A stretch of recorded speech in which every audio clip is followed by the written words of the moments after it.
뉴스 헬리콥터를 타고 뉴스의 현장을 누비고 있습니다. 서울 여의도 국회 상공입니다. 고영태는 왜 최순실과 틀어졌나? 고영태가 밝힌 내용이 있습니다. 최순실이 정유라의 개를 맡아달라 이랬는데 그 개를 두고 외출한 모양입니다. 최순실이 왜 개를 놓고 나갔느냐 이러면서 고영태를 인격 모독까지 해가며 다그쳤다는 것입니다. 내가 개 시다바리가 이런 항변을 했던 것이지요. 고영태가. 계속해서 여의도 국회 상공입니다. 고등학교 다닐 때 전교 261명 중 260등을 차지하면서 사실상 꼴찌였던 장시호가 명문대인 연세대에 입학했는데요. 장시호는 오늘 청문회에서 연세대는 실력으로 들어간 것이다 이렇게 말했습니다. 어처구니 없는 주장 같지만 근거가 아주 없지는 않습니다. 그 근거란 정유라의 말입니다. 부모를 원망해. 돈이 실력이야.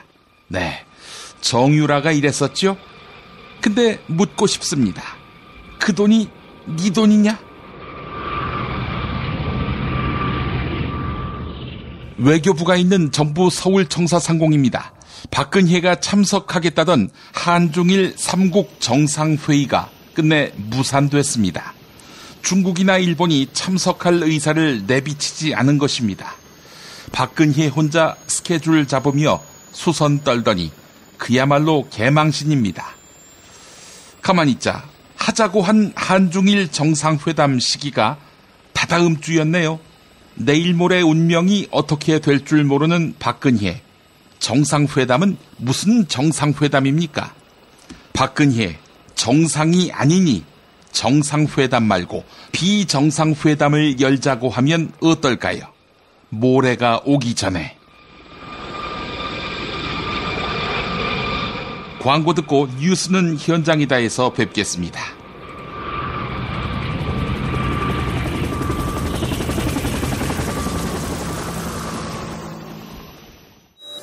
생활고 때문에 건강보험료를 내지 못한 사람들에게 병원은 사치입니다. 당신의 기부가 누군가에겐 건강할 권리를 찾는 소중한 기회가 됩니다. 검색창에 아름다운 재단을 검색해주세요.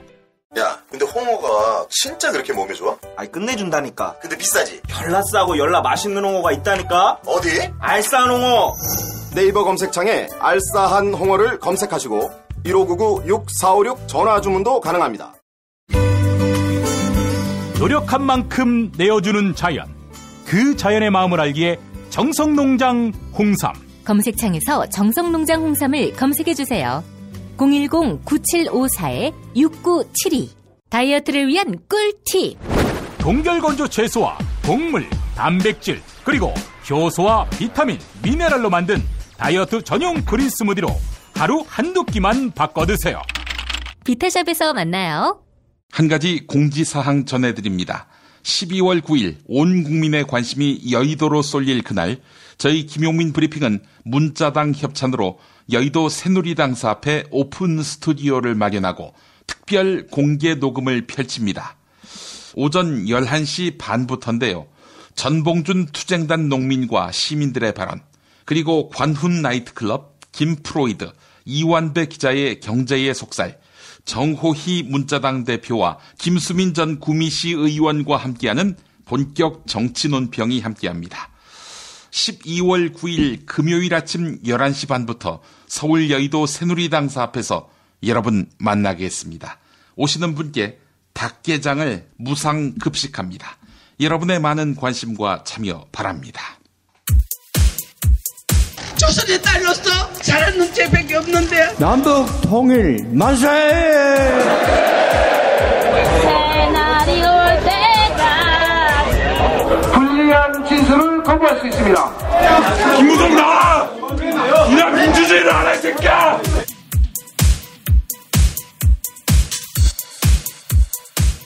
뉴스는 현장이다로 이어갑니다. 고 김영한 전 청와대 민정수석의 업무일지로 연일 김기춘 전 대통령 비서실장의 전횡이 드러나고 있습니다. 업무 일지에 따르면 김기춘 전 실장은 세월호 시신 인양에도 반대한 것으로 파악되고 있는데요. 모든 의혹에 대해 김기춘 전 실장이 모르쇠로 일관하자 국민의당 김경진 의원은 당신은 죽어서 천당 가기 어려울 것 같다. 이렇게 일갈했습니다. 오늘 국회 최순실 국정조사 청문회에서 국민의당 김경진 의원과 김기춘 전 비서실장의 질의응답 내용 들어보시겠습니다. 맨 왼쪽 끝에 한자로 장이라고 돼 있고 동글뱅이 표시가 있습니다. 보이십니까? 네. 저게 비서실장이 지시한 것은 장이라고 표시하고 동글뱅이가 쳐져 있고 대통령의 지시를 민정수석이 적은 것은 령이라고 하고 동글뱅이가 쳐 있다고 합니다. 그러면 저 부분은 당시 비서실장인 김기춘 증인의 지시를 김영한 민정수석이 받아 적은 부분입니다. 그런데 2014년 10월 27일자입니다. 세월호 인양, 시신 인양 X, 정부 책임 부담 이렇게 돼 있습니다. 자, 저 의미가 무엇일까요? 의원님, 이 비망록이라는 것은 이제 우리 실장이 주재하는 수석회의라는 것이 있는데, 이제 비망록이나 뭐 저런 메모를 하는 분도 있고, 안 하는 분도 있고. 저 의미가 무엇이겠습니까? 그 의미는 제가 잘 모르겠습니다. 이걸 우리 회의는 일방적으로 무슨 모르시겠습니까? 실장이 지시하는 것이 아니고 여러 가지 역사 앞에서 똑똑하십시오. 여러 가지 현안에 대해서 이렇게 논의하고 소통하는 자리이기 때문에 실장이 얘기한 경우도 있고 자기 생각을 쓴 경우도 있다고 그렇습니다. 시신 인양 안 된다. 시신 인양을 했을 경우에는 정부 책임과 부담으로 돌아온다. 라는 얘기를 당시 김기춘 비서실장 증인께서 했고 그 내용을 김영한 민정수석이 받아 적은 것으로 추정이 됩니다. 저는 그렇게 얘기한 일이 없습니다. 없습니까? 네. 그렇게 얘기한 일이 없습니다. 네. 그 회의를 하다 보면 이 장부를 노트를 작성할 때 작성하는 사람의 주관적인 생각도 가미되어 있으라고 생각을 합니다. 제가 웬만해서는 거친 얘기는 안 하는 사람입니다만은 김기춘 증인 당신께서는 죽어서 천당 가기 쉽지 않으실 것 같습니다. 반성 많이 하십시오. 죄송합니다. 대한민국의 어린 아이들이 수장이 돼서 뱃속에 차가운 시신으로 있는데 시신을 인양하면 안 된다. 시신을 인양하는 것이 정부의 부담이 가중이 된다. 그래서 세월호 인양 최대한 늦춰야 된다. 이런 말이 대한민국의 비서실장으로서 어떻게 할 수 있는 얘기입니까? 저는 그런 생각을 가진 일도 없고 그렇게 지시한 일도 없습니다. 그러면 비서실장이 하지도 않은 얘기를 비서실장이 한 것처럼 기재한 그런 민정수석을 당신은 기용하고 그 사람과 당신은 일을 같이 했다는 얘기입니까? 문화창조융합벨트는 문화체육관광부의 핵심 사업입니다. 그런데 차은택이 개입했다는 의혹을 받고 있죠. 문화창조융합벨트 염영숙 전 본부장은 자신이 대통령의 지시에 따라 한 달 만에 해임됐다. 이렇게 증언했습니다. 오늘 국회 최순실 국정조사 청문회에서 더불어민주당 도종환 의원과 게임물 관리위원회 염영숙 위원장의 질의응답 내용 들어보시겠습니다. 4월 8일 문화창조융합본부장으로 임명된 후에 5월 31일 그만두셨습니다. 해임되신 겁니까? 네, 형식적으로는 사임이었지만 실질적으로는 사직 명령이었으니까 해임입니다. 해임 통보는 누가 했습니까? 당시 김종덕 문화부 장관께서 하셨습니다. 해임 사유는 뭡니까? 해임 사유는 표면적으로는 게임물관리위원회 업무 폭증 때문에 되돌아가라라는 거였지만 정말 그것입니까? 라고 했더니 대통령께서 아침에 전화하셔서 내려보내라 라고 말씀하셨다고 전하셨습니다. 대통령께서 그렇게 지시하셨다는 말이에요? 예, 그렇게 말씀하셨습니다. 증인이 추측하는 해임 사유는 뭡니까? 당시에는 뭐 제가 그 직원들 사이에서 여기 계신 그 콘텐츠 진흥원장으로부터 점령군처럼 신임 단장이 점령군처럼 굴어서 일을 못하겠다라는 말이 돈다.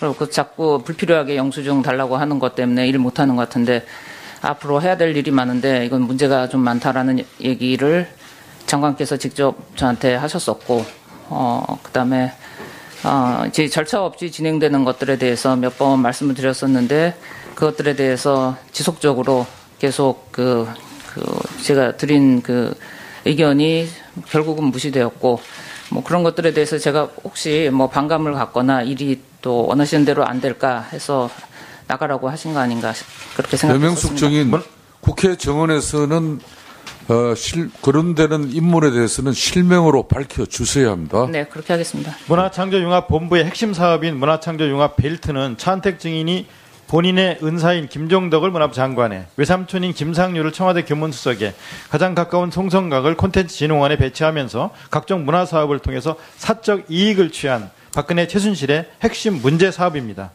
재직하는 동안 발견한 가장 큰 문제는 뭡니까? 여러 가지를 들 수 있겠습니다만은 한마디로 말씀을 드리면 지금까지 언론에 보도된 내용을 이전에 혹시나 이런 게 아닐까 해서 염려했던 것을 요약해서 말씀을 올린다면 이게 합법 또는 그 시스템, 적절한 시스템인 것처럼 가장해서 구조적으로 국고가 새어나가게 하고 그것을 방지하는 것을 합리화하는 것, 그것이 가장 문제였다고 생각합니다. 최순실의 브레인으로 알려진 장시호가 청문회 증인으로 참석했습니다.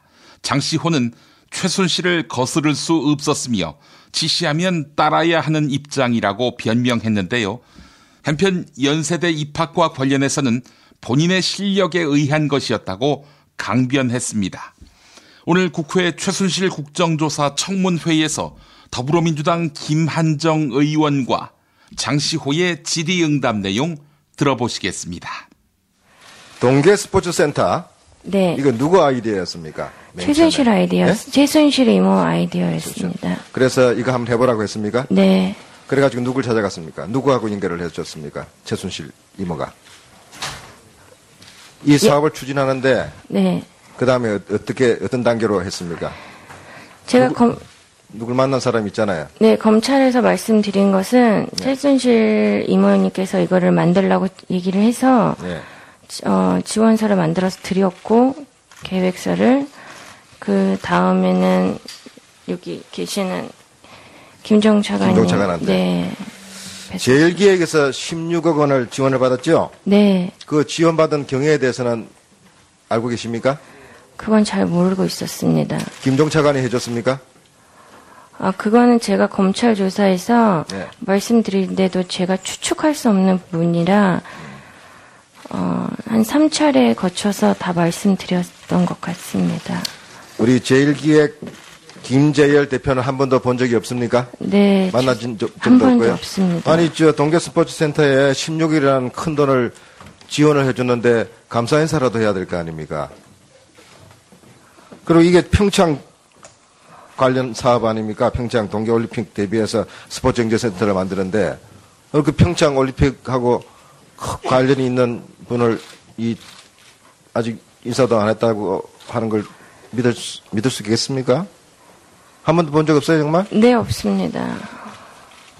알겠습니다. 연세대학교 어떻게 입학했습니까? 승마 특기생으로 입학했습니다. 그 본인의 실력으로 입학했다고 생각하고 있습니까? 지금도? 네. 그때 누가 도와줬습니까? 도와준 적 없습니다. 올림픽 대비해서 스포츠 경제센터 사무총장으로 임명됐죠? 그 당시 사무총장으로 임명이 된 게 아니고, 네. 검찰 조사에도 말씀드렸듯이, 그때 영재센터를 처음 만들었을 때, 스키 지도자 연맹에서 스키 대회를 여는 거를 영재센터에서 후원해주는 것 때문에 사람을 만날 일이 있어서 급히 간단하게만 이야기해 주세요. 사무총장 받은 적 있습니까? 없습니까? 잠시 한 2주 정도 했었습니다. 그 센터의 직위는 뭐였습니까? 없었습니다. 직위도 없이 그 동계 스포츠센터 설립을 주도했다. 이게 가능한 일입니까? 어떤 최순실 씨 힘으로 이렇게 됐습니까? 아니면 본인이 그런 능력이 있어서 그래 됐습니까? 저는 최순실 씨가 지시를 하면 또 따라야 되는 입장이고 네. 또 이모인데다가 뭐 거슬릴 수는 이 관련 업무에 대한 이전의 경험이 없죠? 네. 그 해보지 않은 일을 어떻게 이렇게 시작을 하게 됐습니까? 이모가 시켜서 했습니까? 네, 제주도에서 살 때 네. 제주도에서 아기 키우지 말고 뭐 일해보라. 딴지일보 김어준 총수가 새누리당 비박계 의원들에게 기관원들이 접근해 대통령 탄핵 포기를 종용한다고 폭로한 바 있습니다. 이에 새누리당 비박계 이해훈 의원도 탄핵에 찬성하는 의원들에게 협박이나 겁박을 하는 전화가 있었다. 이렇게 밝혔습니다. TBS 라디오 김어준의 뉴스 공장에 출연한 이해훈 의원 인터뷰 들어보시겠습니다. 제가 지난 주말에 제보를 받은 건데 새누리당 이제 복수에 의원님은 안 받으신 걸로 알고 있는데 비박계가 2인 1조로 뭐 기관으로부터 협박을 받았다. 제가 이제 분명 제보를 받았거든요. 네. 네. 그런 얘기 좀 듣기는 들었어요. 아, 그래요? 근데 듣긴 들었는데. 네. 뭐, 구체적인 사안에 대해서는 제가 잘 모르지만, 팀이, 남경필 의원이 인터뷰하지 않았나요? 의원이 아니고 도지사? 그렇죠. 그분은 이제 탈당할 때 이런저런 전화 받고 하지 말라는 뭐 압박, 네. 뭐 겁박을 받았다고 하셨고. 네. 제가 지금 여쭤보는 거는 이제 탄핵에 참여하는 분들, 뭐 얼마나. 네네. 얼마나 많은 분들이 그렇게 했는지 그건 잘 모르겠어요. 그런데 적어도 복수의 분들이 그런 게 있었다고 했었거든요. 이게 좀 비슷한 얘기 들어보신 적 있으시죠? 네, 제가 직접 받진 않았지만 그런 얘기를 하시는 분들은 제가 좀 듣기는 했어요. 아, 그래요? 좀 구체적으로는 어떤 이야기를 하던가요? 그러니까 누군가 와가지고 탄핵 전화 얘기를 들었는데요. 왔다는 얘기는 못 들었고요. 전화도 얘기 전화를 받았다는 얘기는 들었어요. 예. 그래요. 그냥 전화를 해서 이제 어떻게 보면은 공개가 되면 불법이라기보다는 좀 망신이 될 수 있는 그런 사안들에 대해서 은근히 알고 있다고 얘기하는 그런 전화를 받았다고 제가 들었어요. 예. 그게 이제 직접 찾아왔다고 말하기 곤란해서 전화를 받았다고 했을 수도 있고 실제로 전화를 받았을 수도 있고 뭐 그런 거네요. 말하자면. 예, 하여튼 저는 찾아왔다는 얘기는 저는 못 들었고, 전화 받았다는 얘기는 좀 들었습니다. 예. 몇 분들에게 그냥. 예. 그런 것도 사실은 혼자만 받은 게 아니라는 걸 조금씩 확인하면서, 이래서는 안 된다는 그런 생각도 만들어졌겠어요, 그날, 그죠?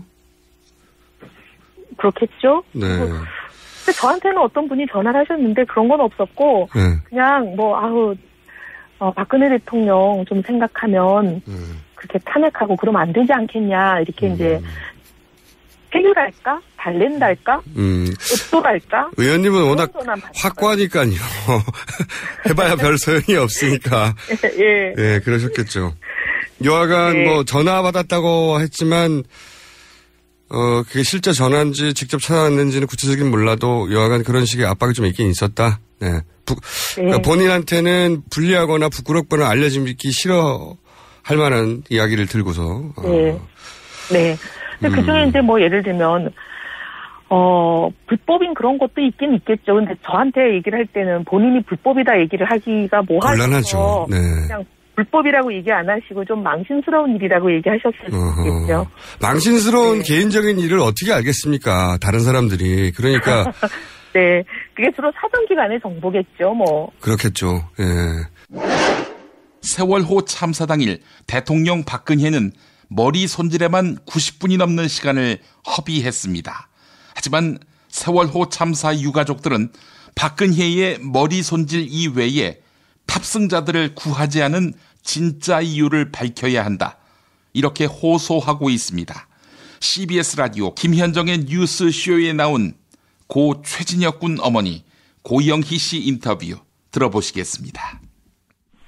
얼마나 더 큰 무엇이 있기에. 예. 그래요. 김기춘 비서실장도 얘기했잖아요. 여자니까. 여자니까. 여성이니까. 물어볼 수도 없고 할 수도 없었다 그랬잖아요. 예. 그래요. 여자니까 머리가 할 수 있어요. 예. 아니요. 근데 여자니까 머리를 할 수 있다는 말엔 저는 동의 못하겠습니다. 그 시각에. 근데 할 수 있다 치자 그거죠. 너무 화가 나니까 저도. 예, 치죠. 할 수 있다 치자 그래요. 이 나라에 또 좋게 말하면 이 나라의 엄마니까.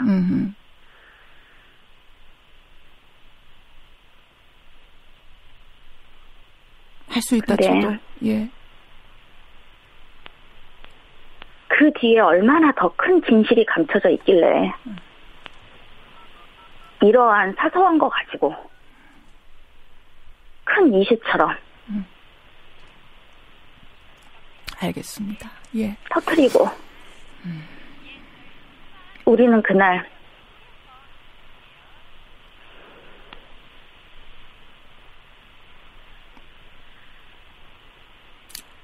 전원 구조했다는 말에 내 새끼 찾으러 간다 그렇게 뛰어갔는데 진도로. 예. 지는 그 시간에 쇼를 하기 위해서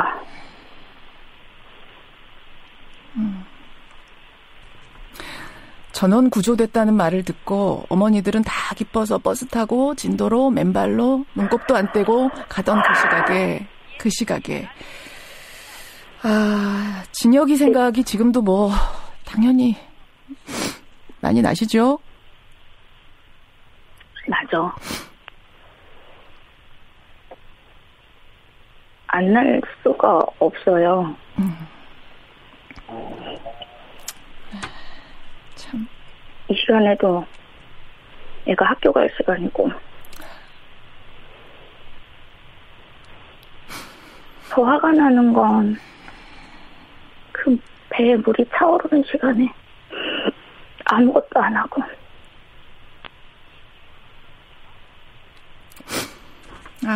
예. 더 화가 나. 그 아이들이 그렇게 숨 막히고 그랬을 때 우리 부모는 아무것도 해줄 수가 없었고 예. 충분히 구조할 수 있는 상황에 말 한마디만 잘했으면 다 살릴 수 있는 상황에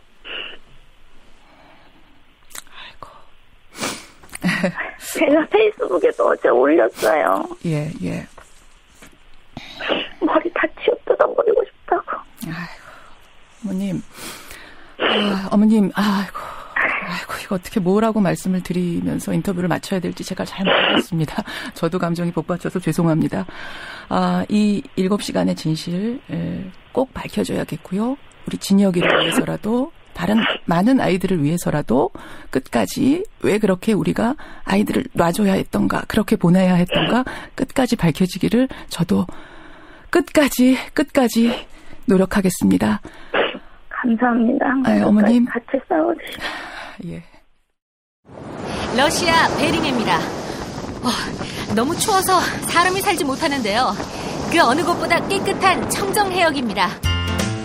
이곳 깊은 바다에서 잡은 신선한 대게, 살이 꽉 찬 데다 맛까지 끝내줘 일본 바이어들이 너도 나도 찾는 최고급 대게, 이름하여 대게 직거래 장터. 네이버 카페 대게 직거래 장터에 들어오셔서 여러 후기를 접하고 선택하세요. 주문 전화번호 1644-9047 1644-9047. 대게 요리 전문점 개수작, 목포, 나주, 창원에 매장이 있습니다. 미궁 장사랑, 요건 내가 할 말이 있어요. 똥은 싸고 다니냐? 미치도록 싸고 싶다. 빅동의 추억. 미궁 장사랑! 구렁이 똥 이뻤다. 장이 살아야 내 몸이 산다. 혈중 콜레스테롤 개선과 배변 활동에 도움을 주는 건강기능식품입니다. 빅동의 추억. 미궁 장사랑. 지금 검색창에 미궁 장사랑을 검색하세요. 이건 제가 써보니까 효과가 있는 것 같아요. 남녀노소 좌파 우파 모두에게 미궁 장사랑이 빅동의 추억을 찾아드립니다. 지금 검색창에 미궁 장사랑을 검색하세요. 정권 교체를 함께 염원하는 직원들로 똘똘 뭉친 판촉물회사 네피알로 삼행시 갑니다. 내가 아는 사업이나 행사를 PR하기 위한 알짜배기 판촉물 회사. 선물, 기념품, 답례품을 구하신다면 우리 편 회사 네피아를 찾아주세요. 3만 가지가 넘는 물품을 대기해 놓고 있습니다. 네피알로 인터넷 검색창에 입력하시거나 032-519-4800으로 연락주세요. 카카오톡 아이디는 네피알입니다. 팟캐스트 듣고 연락주시면 더 깎아드립니다.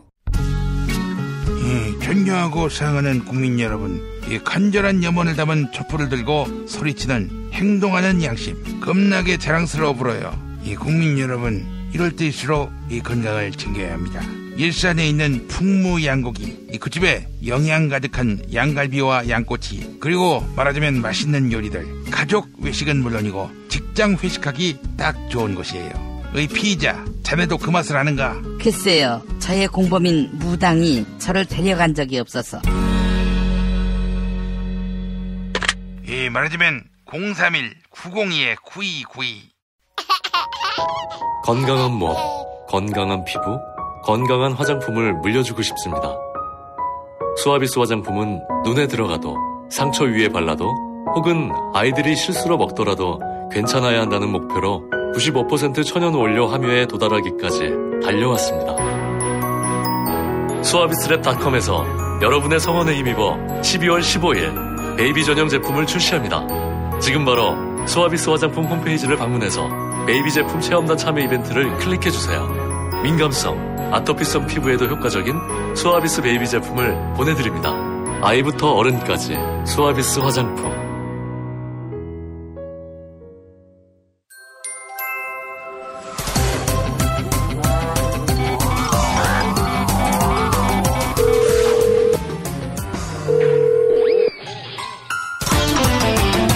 안녕하십니까, 손혜원 의원입니다. 네, 김성회 보좌관 바꿔주십시오. 김성회 보좌관 만나겠습니다. 김 보좌관님. 네, 안녕하세요, 김 PD님. 예, 손혜원 의원이 이 청문위원이네요. 네, 그렇습니다. 지켰습니다, 아주. 얼마나 일이 많으시겠어요. 저희가 녹음하는 시간이 12월 7일 수요일 저녁 6시 반인데 지금으로부터 한 6시간 더 하지요? 예, 자정 전엔 끝나게 됐으면 좋겠다라고 간절하게 기도하고 있습니다. 그렇군요. 사실은 뭐 자정이 넘어서라도 진실이 밝혀지기만 한다면야 좋겠습니다만. 네, 지금 오늘 돌아가는 걸 보니까 진실이 규명될 가능성은 낮아 보여요. 그래도 차은택, 고영태 등 증인들이 할 얘기들을 하고 있고요. 오. 그리고 제1기획의 김재열 사장님은 약간 휘말려 들어서 말씀들을 좀 하고 계시고 그래서 어저께보다는 조금 더 생산적인 이야기들 오고 가고 있고 오늘 대표적인 얘기 몇 단 드리고 좀 시작하면 최순실 씨가 김종 차관을 수행비서로 생각한다 이렇게 얘기했다고 오늘 고영태 증인이 진술을 해서 한바탕 폭소가 터졌는데요. 김종 증인 오늘 나와 있었죠. 문체부 차관인데 최순실 씨에게는 그냥 하수인 정도였던 것이 드러났고요. 그리고 차은택 증인이 김기춘 실장을 만나는 과정을 봐도 최순실 씨가 전화 갈 거야 이렇게 얘기하니까 김기춘 실장에 뚜루를 전화했다는 거예요. 그래서 어떻게 된 사정인지 김기춘에게 물어보니 김기춘은 자기는 지금도 최순실을 모르겠고 박근혜 대통령이 만나보라고 했다라는 건데 그럼 이 구조에서 가장 왕은 최순실인 거죠. 박근혜 대통령한테 전화해서 언니 저기 김기춘 실장 시켜서 차은택한테 전화 좀 넣으라 그래 이렇게 얘기해놓고 차은택한테는 전화는 갈 거야 이렇게 한 거 아닙니까? 청와대 내 서열관계가 우리 박관천 경장님 하신 말씀이 정확히 맞는다는 것을 오늘 한번 확인한 것 같습니다. 또 내용 중에 보니까 김기춘 씨가 조응천 의원에게 뭔가를 덮어씌우려다가 걸려가지고 된통 또 반박을 당한 것으로도 알려져 있지요? 네, 그렇습니다. 요즘 SNS 발달해 있고 의원들 간에도 카톡, 전화, 페이스북, 트위터 이렇게 해대니까요. 실시간으로 검증이 가능해서 최순실을 모르겠다고 김기춘 증인 오늘 얘기했는데 그 소위 말하는 그 당시 정윤회 보고서 문건 파동 났을 때 그 보고서 있지 않습니까? 그 보고서 내용에 최순실 씨 이름이 등장을 하더라고요. 그걸 또 네티즌들이 찾아서 DC 갤러리에 올려놓은 것을 누가 또 저에게 제보해 주셔서 그걸 또 찾아서 의원에게 전달하고 매 순간 박진감 넘치는 하루를 보내고 있습니다. 아이고, 그러시군요. 자, 이렇게 해서 청문회 이틀 진행을 했는데 이 청문회의 목적은 무엇이고 그 목적이 얼마나 달성됐는지도 한번 좀 살펴볼 필요가 있을 것 같아요. 네, 일단 어제는 이 재벌들의 청문회였고요. 예. 재벌들이 못된 짓을 하는 이상 최순실 같은 자는 계속 나타나는 거거든요. 최순실을 뭘 빼먹으려고 해도 빼먹을 데가 없으면 방법이 없는데. 예. 그래서 어제만큼은 좀 재벌들에 대한 준엄한 질타가 우선을 이뤘다고 생각하고. 예. 어제 뭐 최고의 스타는 단연 주진영 한화증권 전 대표였는데요. 예. 비하인드 스토리를 좀 말씀드리면 손혜원 의원이 준비를 하면서 이 재벌 청문회가 나오는데 우리가 경제학자들하고 같이 스터디 그룹을 만들어서 예. 이걸 좀 얘기해야 한다. 그리고 가장 가까운 곳에서 이 문제를 바라봤던 주진영 대표를 한번 자기가 모시고 얘기를 해보겠다고 해서 저희가 한 달 전부터 팀을 짜고요. 예. 각 분야의 요 경제학 전문가들을 모시고 또 다른 의원실의 보좌관들 도움도 받아서 한 달 가까이 토론하고 스터디하면서 준비를 했습니다. 그래서 재벌들로부터 듣지 못할 이야기들을 주진영 박사와 김상조 교수 두 분을 통해서 듣도록 좀 준비를 했고요. 예.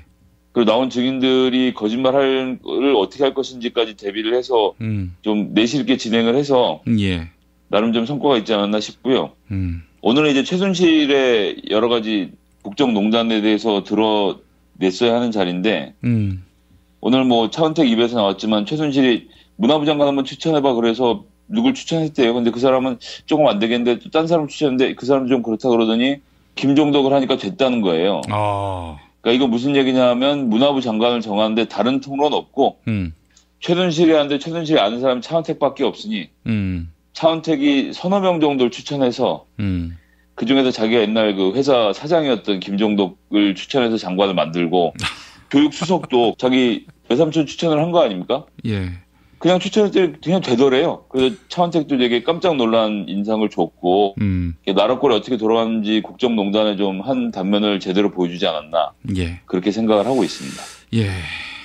정말 참담합니다. 예. 자, 이후에 청문 일정이 또 있습니까? 네, 다음 주에 수요일, 목요일 이틀에 걸쳐서 세월호 7시간과 약물 뭐 이런 문제들을 하루 다루고요. 어이구, 예. 누가 나옵니까, 그때? 일단 수요일은 이번 7시간의 핵심을 밝혀줄 조혁 간호장교. 오, 지금 미국에 있지 않나요? 조 대위는? 예, 뭐 군인이기 때문에 들어와야죠. 들어오라고 요청했고요. 예. 다음 주 수요일에 증인으로 나올 예정입니다. 예. 그리고 서창석 주치 병원장도 나오게 하고 그 다음에 주사를 놨다고 알려져 있는 김영재 원장 이분도 불렀고 또 다른 주치 역할을 했던 김상만 대통령 전 자문의도 불렀고요. 예. 그다음에 세월호 7시간과 관련돼서 김석균 해양경찰청장 등등 해서 여러분들을 불렀습니다. 예. 그 머리 만진 분도 나와야 되는 거 아닙니까? 저희가 오늘 알아서 지금 논의 중이라서 아직은 결정을 못했고요. 예. 목요일에도 또 많은 분들이 나오시는데 예. 목요일에 나오시는 분들은 이석수 전 특별감찰관 그리고 정윤혜 씨도 요청했고요. 예. 박관천 행정관, 예. 조한규 전 세계일보 사장, 최경희 이대 총장, 예. 그리고 이번 그 이대 투쟁에서 아주 힘써주셨던 이대 학생도 두 분 증인으로 나오시기로 됐고요. 예. 차은택의 외삼촌 김상률 교육문화수석 비서관, 그리고 미르재단의 김영수 전 이사장, 예. 그리고 정유라 관련돼서 특혜를 줬던 이대 교수들 김혜숙, 남궁건, 유철균 교수가 나오고요. 예. 네, 그 외에도 여러분들이 나오시게 되어 있습니다. 예. 다음 주 만약에 탄핵이 가결된다면 이들의 입은 좀 더 가볍게 열릴 수 있을까요? 그러리라는 기대도 있고요. 오늘 공무원들이 아닌 사람들은 그래도 좀 입을 열더라고요. 이게 일자리가 유지돼야 된다고 생각하는 사람들은 뭐 꼼짝하고 다 모르겠다라고 일관을 하는데 비해서 예, 오늘 고영태 증인이나 차은택 증인은 그에 비해서는 좀 할 이야기들은 조금 하는 편이라는 생각을 했고요. 예. 김 보좌관님, 사실 우리의 관심사는 따로 있잖아요. 인구에 회자되고 있는 이른바 남녀 관계의 문제 이런 것들도 좀 털어놓았습니까? 다들 잘 모르고 만난 적이 없다로 일관을 해서 예, 그것과 관련돼서는 뭐 진척된 사항은 없었습니다. 더 파고들기도 쉽지 않겠고요. 차은택 씨는 심야 독대에는 전면 부정했고 예. 한 번 정도 청와대에 낮에 들어간 적이 있다 이렇게 얘기하시더라고요. 딱 한 번 들어갔다. 네. 어떻게 그 사실이라고 보세요? 지금 뭐 본인들 법정에서 살 만큼만 얘기하고 있는 거니까요. 나라 돈 몇천억 원을 해먹으려던 사람들이 갑자기 개가천선해서 오늘부터 올바른 삶을 산다 이렇게 생각하기는 좀 어려울 것 같습니다. 예. 특검이 밝혀낼까요? 상당 부분 진실에 접근하고 있고 지금 저희가 이야기했던 증인들을 저희는 강제 소환할 권리가 없지만 특검에서 수사를 한다면 지금 나와 있는 사람들로도 충분히 전 입증할 수 있다라는 생각을 하고 있습니다. 예. 그러니까 결과적으로 국회에서는 지금 진실을 제대로 이야기하는 게 아니다라고 봐야 되겠군요. 검찰에서 강제적으로 수사했을 때 더 많은 이야기들이 나올 거라고 생각하고요. 예.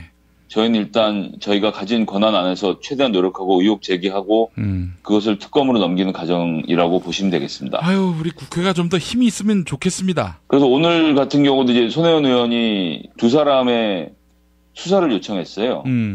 한 사람은 독일에서 정유라 씨를 보호하고 있는 것으로 알려져 있는 박재희 씨고요. 예. 이분 이제 독일에 살고 계시는데 독일에서 이제 집사 노릇을 하면서 정유라 씨를 지금 보호하고 있고 예.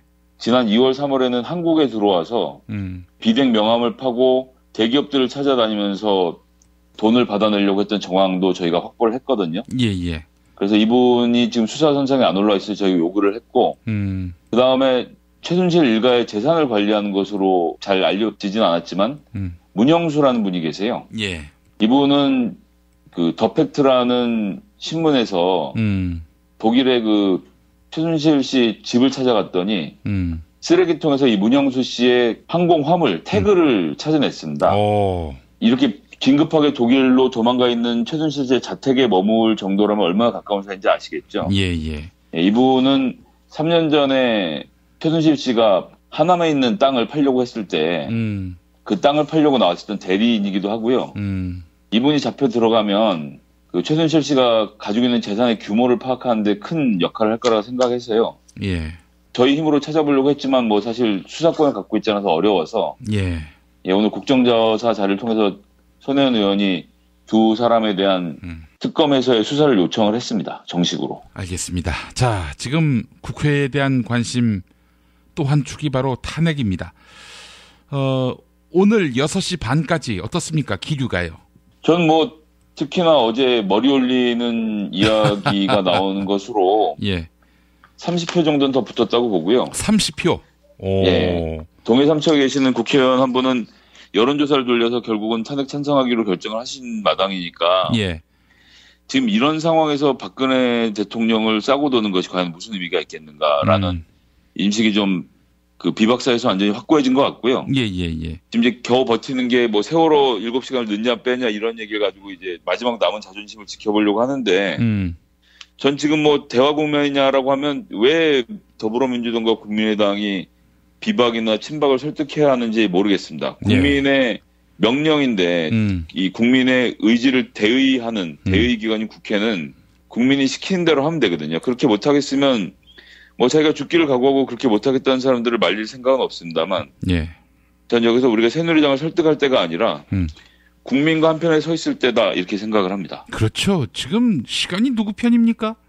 또 이 부결되나 가결되나 지금 꽃놀이패를 쥐고 있는 쪽이 어딥니까? 왜 비박을 설득해요? 전 국민이 오차범위 안으로 총단결되어 있는 이런 마당에 전 국민과 다른 의사를 표시한 사람은 그에 대한 정치적 책임을 분명히 져야 한다고 생각합니다. 예.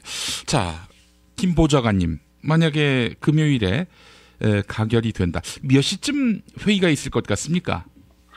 뭐 그것과 관련돼서는 제가 뭐라고 말씀드릴 수 없습니다. 국회 일정이라는 게 보통은 본회의는 2시에 열리게 돼 있습니다. 아, 그렇군요. 2시에. 자, 2시에 열릴까요? 지금 뭐 사실은 뭐 극렬 저지하는 쪽은 없잖아요. 예, 그래서 무난하게 열릴 가능성도 좀 보이긴 합니다. 예, 2시에. 자, 탄핵 이후 국회는 어떻게 전망됩니까?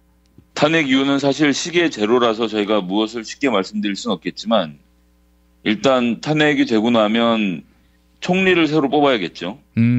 그래서 이 정부를 안정시킬 필요가 있습니다. 아, 그렇습니까? 아니, 탄핵이 되면은 이제 대통령 직무대행을 황교안 총리가 맡게 되는 거 아닙니까? 황교안은 박 대통령이 임명한 자이고 이번 일에서 자유로울 수 없기 때문에 예. 탄핵 정국에서 국무총리로서 역할을 할 수 없다 생각하고요. 아니 그렇게 되면 직무대행을 교체할 수도 있는 겁니까? 국회가? 국무총리를 교체해야죠. 아 그게 가능합니까? 선임권은 누구한테 있고요? 그것은 뭐 정치적으로 풀어가야 하는 문제라 생각합니다. 지금 이건 전임미답의 길을 온 건데 여기서 법과 원칙을 따져서 문제를 해결할 수 있다 생각하지 않고요. 예, 그 방식이 어떻게 됐든 총리는 새로 임명하는 구조로 가야 한다고 보고요.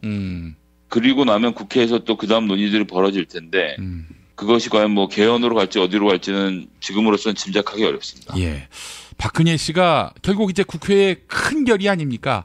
결의 중의 결의인데 지난주에 국회 결의를 존중해서 진퇴를 판단하겠다 이렇게 얘기했는데 아니 결의 중의 결의인 이 탄핵 그것도 본인에 대한 탄핵 이거를 접하면은 당연히 대통령직 사퇴를 해야 되는 거 아닙니까? 당연합니다. 그렇지만 그럴 거였으면 일을 이 지경으로 만들지 않았을 사람이죠. 그렇군요. 그러면은 이 사람은 일단 헌법재판소의 판단이 나올 때까지 개길 것이다. 특별검사의 수사가 진행되는 이상 대통령직을 유지하고 싶어서 안달을 낼 것이고요. 그 탄핵 당했다 하더라도 현재로서는 기소를 당하지 않기 때문에 예. 자기의 신분을 유지하는데 최대한 골몰할 것으로 보입니다. 그리고 그 김영한 그 민정수석의 비망록을 통해서 드러났지만 김긴춘 실장이 지금 뭐 헌재 소장하고 매우 밀접하게 이야기해왔다는 거 아닙니까? 예. 예, 헌법재판소 이번에 정신 똑바로 차리지 않고 또다시 김기춘과 야합하려고 든다면 예. 박 대통령 다음 차례는 헌법재판소가 될 거라 그렇게 생각합니다. 아이고 설마 뭐 매장당하려고 그 짓 하겠습니까? 말 수 없죠. 예. 자, 김 보좌관님 하나만 여쭙겠습니다. 약물 얘기가 많이 나옵니다. 네. 박근혜가 약물 중독이라고 봐야 되는 겁니까? 저는 이제 중독은 이제 가계도를 타고 있기도 하고 스트레스를 많이 받은 상황에서 발생하기도 한다라고 생각하거든요. 예. 모든 사람들이 중독에 민감한 것은 아닙니다. 그런데 이제 박근혜 대통령이 살아온 시절을 또 생각하면 그 노렸던 부귀 영화와 상관없이 상당히 불행한 인생을 살았던 거잖아요. 예. 부모님을 그렇게 잃고 또 가족들과도 그렇게 헤어지게 되고 게다가 최태민을 포함해서 그 피부치도 아닌 사람들 자기 가족으로 이 생각하고 살았을 그 인생을 생각해 보면 그 심신이 매우 안정된 상태로 보기 어렵다는 점을 좀 저희가 봐야 될 것 같고요. 예. 그리고 청와대에서 쓰지 말아야 될 약물들이 그렇게 많이 들어간 것으로 봐서는 제가 좀 여러 가지 가능성 열어놓고 봐야 하지 않나 이렇게 생각합니다. 약물 중독이 맞다면 대통령직 복귀 못하는 거 아닙니까? 탄핵이 기각되더라도. 약물 중독이 아니라고 하더라도 대통령직 복귀가 가능하겠습니까 지금? 그렇긴 한데. 저는 뭐 대통령은 여기서 끝났고 이제는 자기에게 주어진 벌을 받는 동안 예, 심신도 좀 안정을 찾았으면 좋겠고요. 예. 예, 여러 가지로 갱생의 삶을 찾았으면 하는 바람입니다. 예. 알겠습니다. 자, 김 보좌관님 말씀 잘 들었고요. 네네. 아, 이 녹음한 이후에 큰 진술이 나오면 참 곤란해집니다. 네, 또 나올 것 같은데 괴롭습니다. 뭐 또 다음 주에 메꾸든가 안 되면 뭐 내일 모레 한 번 더 불러주시면 나와서 또 한번 메꾸도록 하겠습니다. 예, 전대미문의 진술이 나오면 또 연결하겠습니다. 자, 김성회 보좌관님 말씀 잘 들었습니다. 네, 감사합니다. 자기야, 매트리스 고르기 너무 힘들어. 어디 한 번에 쫙 볼 수 있는 곳 없을까? 대한민국 최초 매트리스 멀티샵 매트리스엠 몰라? 후진 브랜드만 있는 거 아니야? 비본, 베드이너박스, 실리, 템퍼, 시몬스 전 세계 최고 브랜드 정품만 취급해. 친환경 제품이겠지? 당연하지. 직구 사이트 뒤지느라 고생하지 말고 매트리스엠에서 한 번에 업계 최초 10년 품질 보증을 실시하는 자신감 매트리스엠. 매트리스 살 때는 꼭 매트리스엠으로 오세요. 검색창에 매트리스엠. 박근혜 왜 저러지?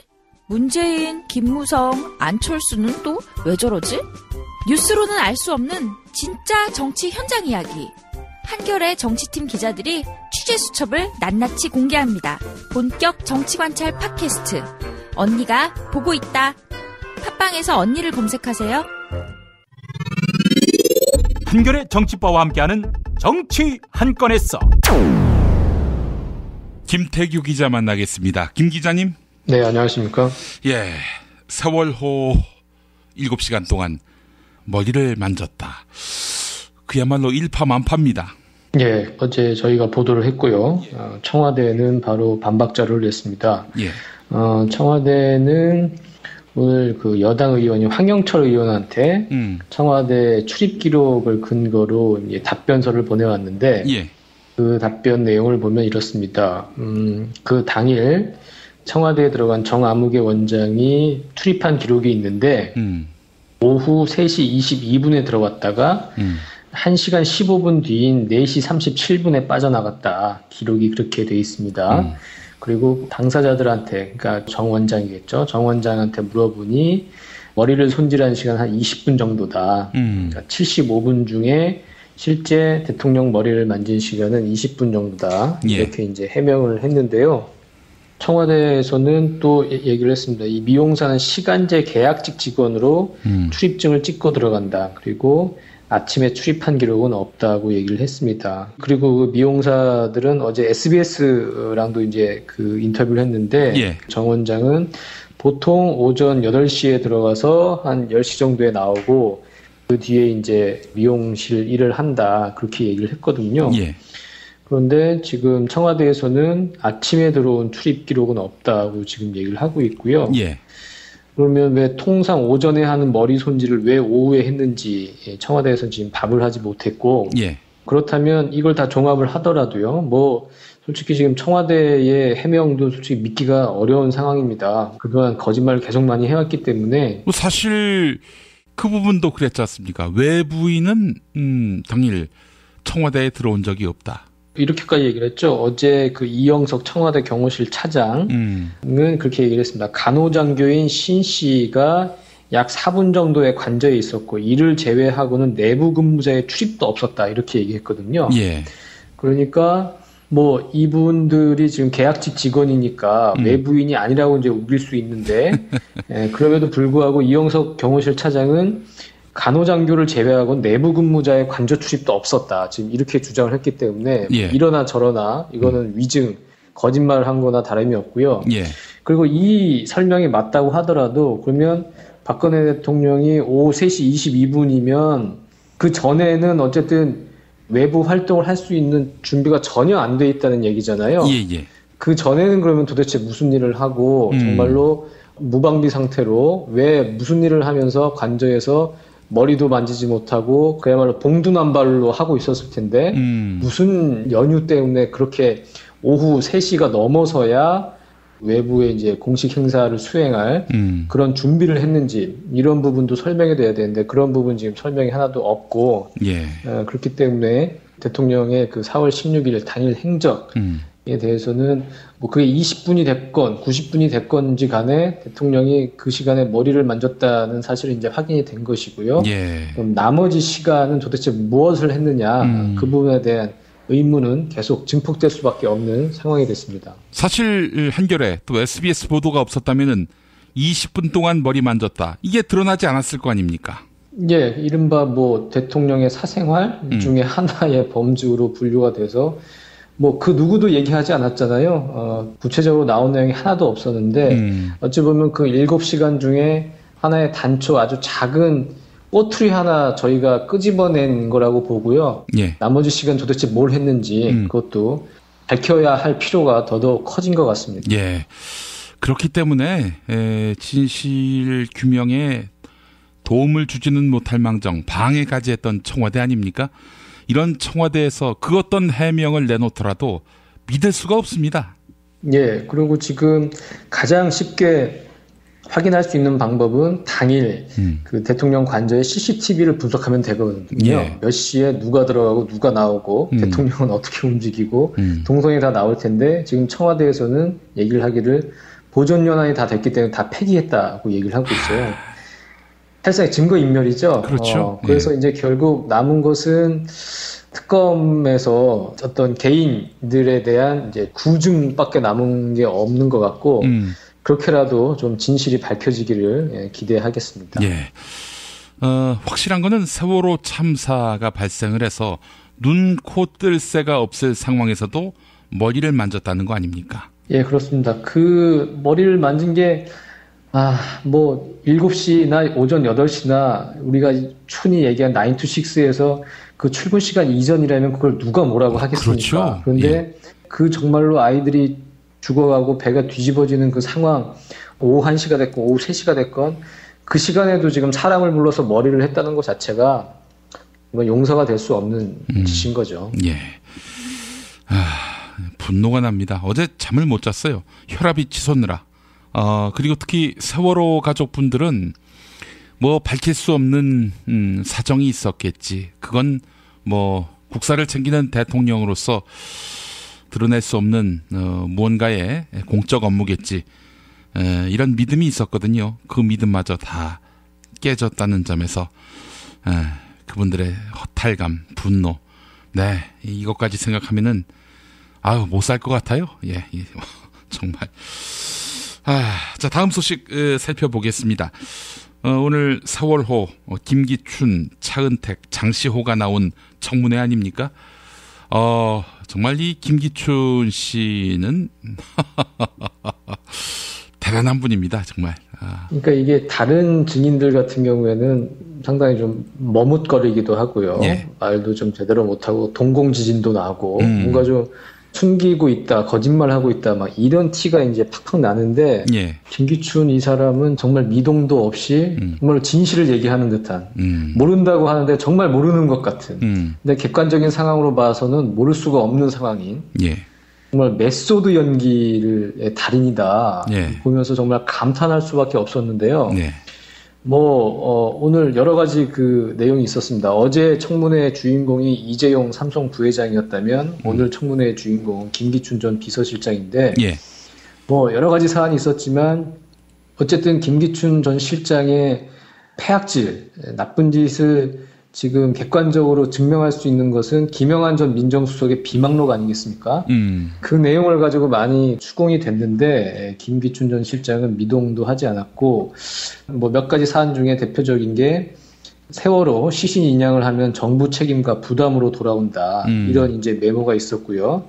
그 부분에 대해서 김기춘 전 실장은 그렇게 얘기한 일이 없다. 그리고 그 회의 자리는 여러 현안을 논의하는 자리다. 자기 의견을 쓰는 경우가 있다. 그러니까 예. 김영한 수석이 자기 의견을 썼을 수도 있다. 이게 다 나의 지시 사항이라고 볼 수 없는 거 아니냐. 지금 이렇게 주장을 했습니다. 계속 이렇게 나오니까 국민의당 김경진 의원이 결국엔 이렇게 얘기를 했죠. 죽어서 천당 가기 쉽지 않겠습니다. 당신은 달리 얘기하면 당신 그러다 지옥 간다는 얘기죠. 네. 그러면서 이제 반성하라 이렇게 이제 질타를 했고요. 예. 또 이런 부분도 있었습니다. 그 2013년 기자단과의 송년회에서 김기춘 실장이 박근혜 대통령을 그냥 칭송을 했죠. 뭐라고 했냐면 우리 대통령은 차밍하고 매력적이고 디그니티 있으며 위엄이 있으며 엘레강스하다, 우아하다 이렇게 아주 극찬을 했어요. 예.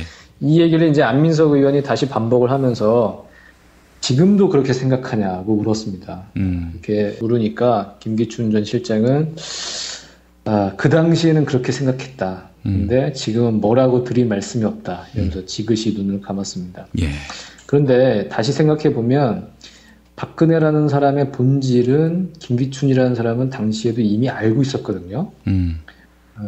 이렇게 좀 바보 같고 아무 능력이 없고 꼭두각시에 불과하다는 걸 알고 있었는데 상황이 달라진 것은 지금 그걸 당시에는 본인만 알고 있었는데 지금은 온 국민이 알게 됐다는 거죠. 예. 그렇기 때문에 상황 변화라는 것은 자기의 인식의 변화, 그 인지의 변화는 없고 그런데도 불구하고 지금은 그렇게 생각하지 않는다라는 식으로 얘기한 거는 사실은 좀 비겁한 게 아닌가 저는 예. 이제 그런 생각도 들었고요. 참. 사실 국회에서 김기춘에게 진실을 들을 수 있을 거라는 기대는 아마 국회의원 본인들도 안 했을 거예요. 예, 그런데 어쨌든 일부 약간의 소득이 있긴 했습니다. 어떤 부분이냐면 박영선 의원이 이제 질의를 했는데요. 이제 이렇게 얘기를 했어요. 내가 2014년 원내대표 시절에 당시 조윤선 정무수석이나 이완구 새누리당 원내대표가 김기춘 비서실장에게 전화를 많이 걸어서 통화하는 음성을 내가 많이 들었다. 근데 그때 들었던 내용이 김영한 비망록의 내용의 절반 정도는 된다.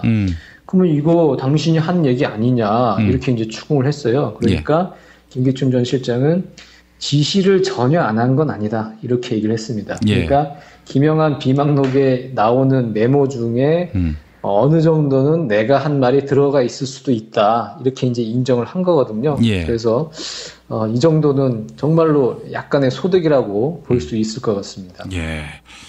근데 그 말이 무엇인지를 규명하지 못한 상태이기 때문에 이건 뭐 어디까지나 빠져나갈 구멍을 만들어 놓은 것이다. 그 정도일 뿐이다라는 생각이 드는군요. 뭐 죽어서 천당 못 갈 거라고 하는데 어쨌든 살아있는 동안 지은 죄만큼 벌은 받아야 되지 않겠습니까? 그렇죠. 그래서 특검에서도 어쨌든 뭐 김기춘의 직무유기나 직권남용 뭐 이런 걸 이제 들여다볼 텐데 결론이 어떻게 날지 계속 좀 지켜봐야 할 것 같습니다. 예. 자, 오늘 그 청문회 현장에서 김재열 씨가 나왔는데 이 사람이 그 동아일보 김병관 전 사장 아들이죠? 네, 아들이죠. 김재호 현 동아일보 사장하고는 어떤 관계입니까? 동생이죠. 그러니까 이제 같은 형제고요. 김재호 동아일보 사장이 형이고 김재열 제일모직 사장이 이제 동생이고요. 네. 그리고 그것뿐만이 아니라 이건희 회장의 사위이기도 하고요. 그러니까 이건희 회장의 둘째 딸이 이서현 삼성물산 사장과 이제 결혼을 해서 삼성과 동아일보가 이제 혼맥으로 얽힌 이제 그런 관계인데 오늘 청문회에 이제 증인으로 출석을 했습니다. 그리고 문제가 된 게 뭐냐면 최순실 씨의 조카, 그러니까 최순득 씨의 딸 장시호 씨가 오늘 청문회에 처음에는 건강상의 이유로 불출석 사유서를 냈다가 동행명령장을 발부하니까 중간에 이제 출석을 해서 문제가 된 게 뭐냐면은 제일기획에서 장시호 씨가 벌린 사업 있죠. 한국 동계 스포츠 영재센터. 그게 이제 16억 정도가 갔습니다. 삼성에서 간 게 이제 16억 정도인데 그게 김재열 제일기획 스포츠 사업 총괄 사장입니다. 이 사람의 결제를 통해서 이제 제일기획을 통해서 갔고 그래서 이제 물어봤죠. 그러면 16억이라는 돈이 김재열 사장 당신이 전결한 거냐? 이제 그건 아니라고 했고요. 그러면 당신은 누구한테 결제를 받은 거냐? 이제 계속 물어봤는데 그건 삼성전자의 글로벌 마케팅 부분에서 그걸 결정했다고 얘기를 했습니다.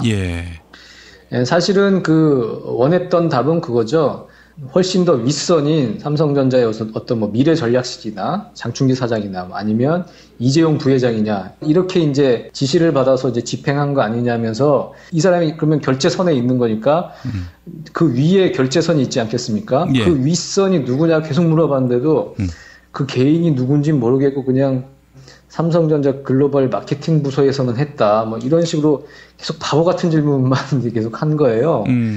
그래서 이 청문회장 그 상황을 보면 어제 이재용 부회장 같은 경우에는 사실 악당보단 바보가 낫다는 전략을 취해서 기억이 나지 않는다, 모르겠다, 뭐 이렇게 한 거 아니겠습니까? 김재열 사장도 이제 같은 전략을 취했는데 뭐 김한정 의원이 뭐 비슷한 질문을 물어보니까 먼저 대답은 안 하고 이제 송구하지만 뭐 이렇게 그 말을 시작을 했어요. 그러니까 김한정 의원이 송구하다는 말은 어제 이재용 부회장 했으니까 다시 그 얘기는 하지 말고 내 묻는 말에만 답이나 하라고 막 이렇게 했죠. 질책을 하고 그러기도 했는데 어제 이재용 부회장은 정말로 모르는 것처럼 정말로 기억이 나지 않는 것처럼 연기를 제대로 했는데 김재열 사장 그게 안 되더라고요. 계속 버벅대고 악당보다 바보 전략을 쓴 게 아니라 정말로 그런 분이 아닌가 싶을 정도로 상당히 좀 안 되게 보였고. 연기가 아니다? 연기가 아닌 게 아닌가.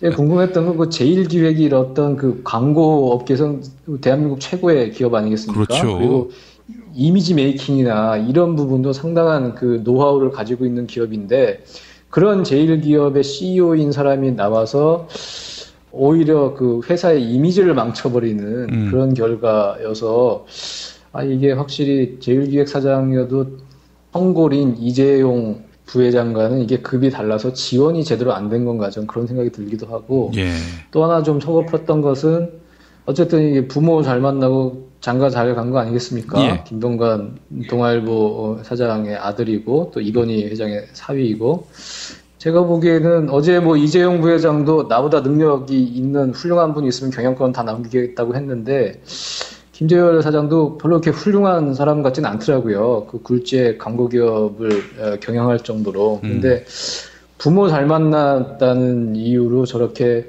높은 위치에 지위에 가고 있다는 게, 뭐 정유라가 그런 얘기를 했죠. 돈도 능력이고 부모 잘 만나는 것도 능력이라고 했는데, 예. 그 얘기랑 똑같이 그 느낌이 오버랩돼서 상당히 좀 착잡한 그런 느낌이 들었습니다. 예, 역대급 버벅. 예. 이렇게 표현할 수 있을 텐데 말이죠. 예. 씁쓸합니다. 예. 자, 모레가 이제, 탄핵 소추안 의결일인데, 어떻게 전망하세요? 현재 압도적으로, 찬성이 다수일 것이고, 그래서 무난하게 가결될 것이다. 이런 전망이 우세한데 말이죠. 예, 그렇습니다. 지금 큰 돌발 변수가 없는 한, 가장 큰 돌발 변수는 박근혜 씨의 이제 꼼수였죠. 예. 어떤 또 반격 카드를 내밀어가지고 탄핵 대우를 뒤흔들 것인가. 그게 상당히 초미의 관심사였는데, 예. 어제 사실상 탄핵전에 있어서는 이제 항복 선언을 한 거나 마찬가지고요. 예. 탄핵 이후에 현재 심판을 이제 대비하겠다고 했기 때문에, 예. 탄핵안 가결은 이제 무난하게 이제 이루어질 것 같고, 오늘 또 재밌는 뉴스가 있었습니다. 예. 그 강원 동해 삼척의 이철규 새누리당 의원이 지역 구민들의 의견을 물어서 탄핵에 대한 입장을 정리하겠다고 했거든요. 예. 여론조사를 이제 실시를 했고요. 그래서 정확한 수치는 아니지만 대략적으로 탄핵에 찬성하는 지역 구민들의 의견이 한 65%, 반대하는 의견이 한 35% 나왔습니다. 예. 그래서 이철규 의원은 자기는 탄핵에 찬성하겠다. 지금 이런 입장을 이제 밝혔고요. 예. 이런 그 움직임이 지금 계속 나오고 있기 때문에 큰 표 차이로 탄핵안이 가결되지 않을까, 그렇게 예측하고 있습니다. 예. 아니 그 국회가 그 결정을 내리면 거기에 따르겠다라고 했는데 결정 중에 결정인 탄핵 소추안 가결을 앞두고 그 가결이 되지도 않았는데 가결된 이후에도 그거 묵살하겠다 이렇게 나오는 건 도대체 무슨 행태입니까? 결국은 그거죠. 자기는 잘못한 게 하나도 없다는 거죠. 국회의 그 결정을 뭐라고 나무랄 수는 없지만 그 정치적 결정은 그런데 자기는 여전히 잘못한 게 하나도 없기 때문에 억울하고 그렇기 때문에 헌재에서 자기는 자신의 그 결백함을 주장하겠다. 그렇게 얘기를 하는 거고 그거는 헌법에 나와 있는 본인의 권리이기 때문에 그걸 뭐라고 할 수는 없는데 오늘 심상정 의원이 또 그런 비판을 했죠. 그런 식으로 얘기를 하는 건 사실은 대통령은 그 당시 탄핵안이 가결이 되면 직무가 권한이 정지가 되는 건데 지금 대통령인 상태에서 그렇게 얘기를 하는 것은 직무 권한이 정지된 상태에서도 헌재에 그 영향력을 행사하겠다는 거 아니냐. 그렇기 때문에 상당히 부적절하다. 지금 그런 지적을 했는데 그런 지적은 좀 온당하다고 보고요. 박근혜 대통령은 그런데 그 탄핵안이 가결되고 나면 더 이상의 마이크는 없게 될 겁니다. 예. 스피커를 통해 가지고 자신의 입장을 이렇게 만방에 알릴 수 있는 그 기회는 없을 거거든요. 예. 아마 그 전에 자신의 의지가 뭐라는 걸 다시 한번 이정현과 정진석 대표의 입을 통해서 한번 말해보고 싶었을 텐데 딱 거기까지가 아닐까 싶습니다. 예. 알겠습니다. 그 탄핵을 당하면은 그 이후로 공개 연설이나 기자회견도 못 합니까? 그거는 그야말로 개인적인 자격으로 해야 하지 않겠습니까? 어떤 청와대 스태프들이 달려들어서 기자회견을 준비하고 이러지 못할 것이고요. 정말로 하고 싶다면 개인 어떤 계정을 통해서 블로그나 무슨 SNS를 통해서 자기 입장을 밝혀야 할 것이고 기자회견을 하려면 개인적으로 정말 프레스센터를 알아보든지, 기자회견장 어느 카페를 알아보든지, 그런 식으로 해야겠죠. 예. 글쎄요, 대통령으로 있을 때도 기자회견, 기자들과의 일문일답에 응하지 않았던 그 양반이, 탄핵 이후에는 달라진 모습을 보일 리 없을 거라는데, 저는 한 10,000원을 걸겠습니다. 특별히 할 수 있는 게 없을 겁니다. 네. 자, 김태규 기자님 말씀 잘 들었습니다. 예, 감사합니다. 정말 맛있다. 이 말 한마디면 모든 게 설명됩니다. 30년 전통 자연의 이로움을 담은 김치 이담채 김치 1544-4586 1544-4586 술자리 많은 요즘 3차까지 달린 당신을 위한 필수품 전창걸의 새싹 땅콩차 이제 속쓰림은 잊으세요. 070-8635-1288 070-8635-1288 참치의 맛은 좋은 참치가 좌우합니다. 구이동 대양 참치가 그렇습니다. 무한 리필에 더한 무한 감동. 직접 경험해보세요. 구이동 대양 참치 02-455-8087 뉴스가 쉽다. 뉴스가 즐겁다. 뉴스가 알차다. 왜냐고요? 김용민 브리핑이니까요. 일부에서 주장하는 방송 장악은 그것을 할 의도도 전혀 없고 법적으로도 불가능합니다. 우리 공동체가 꼭 알아야 할 뉴스. 여러분의 뉴스 보좌관 김용민이 챙겨드립니다.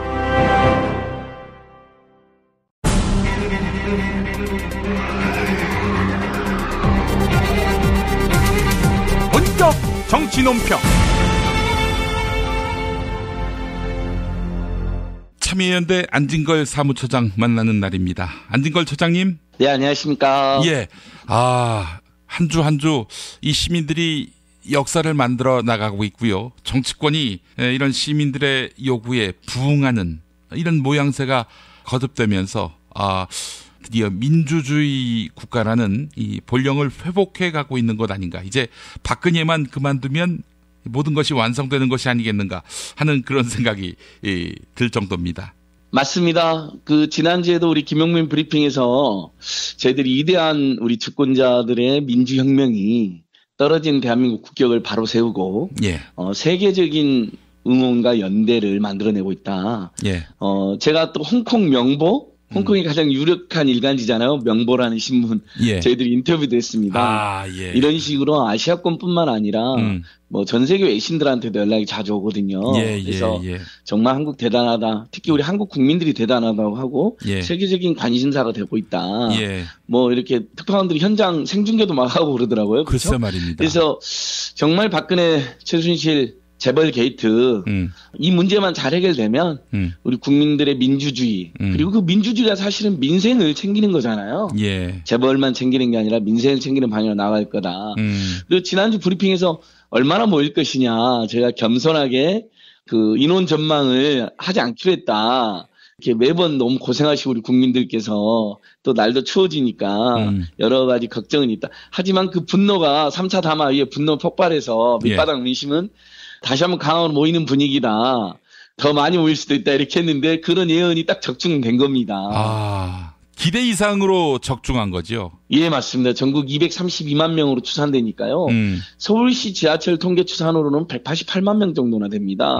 거기에 비하면 저희는 조금 더 겸손하게 한 170여만 명 아니냐. 이렇게.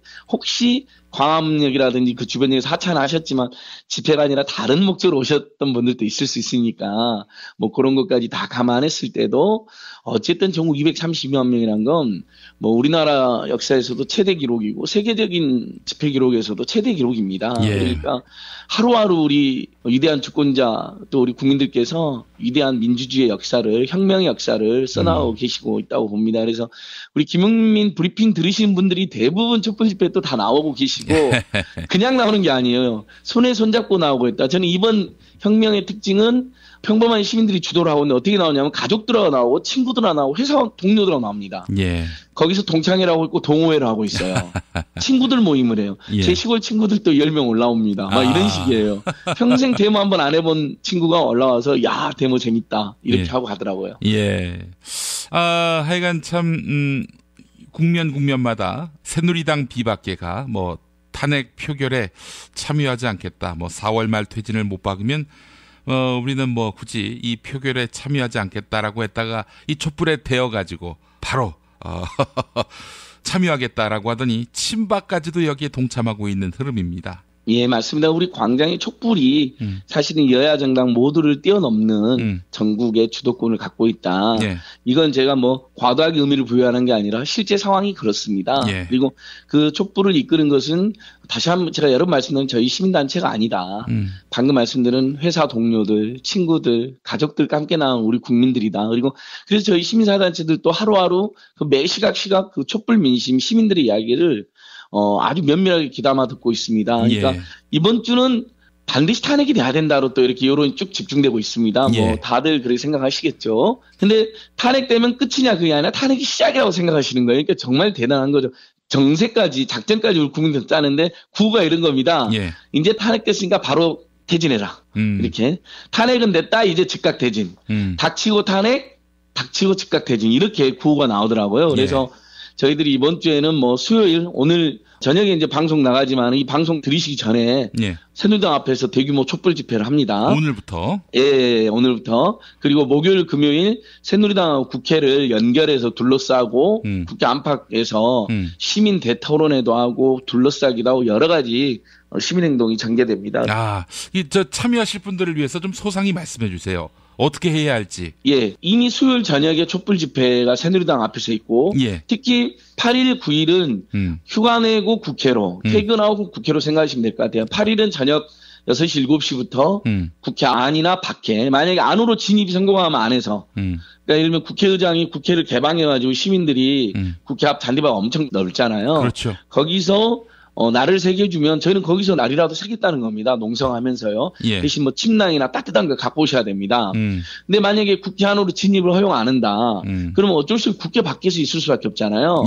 그러면 국회 담장을 따라서 이렇게 둘러싸는 흐름들 국회 바로 건너편에 국민은행 그 일대 있지 않습니까? 그렇죠. 거기서 집회를 기본적으로 하게 될 것이니까 8일은 퇴근하고 국회로 9일은 정말 중요하고 뭐 예를 들면 표결이 몇 시에 있을지 아무도 모르기 때문에 아직까지도 불분명하기 때문에 휴가 내고 국회로 이런 반차 내고 국회로 해서 빠르면 저희도 오후 2시부터 집회를 시작하려고 그래요. 9일 날은. 그래서 아예 국회를 안팎으로 에워싸고 또 새누리당이 가깝잖아요. 국회에서.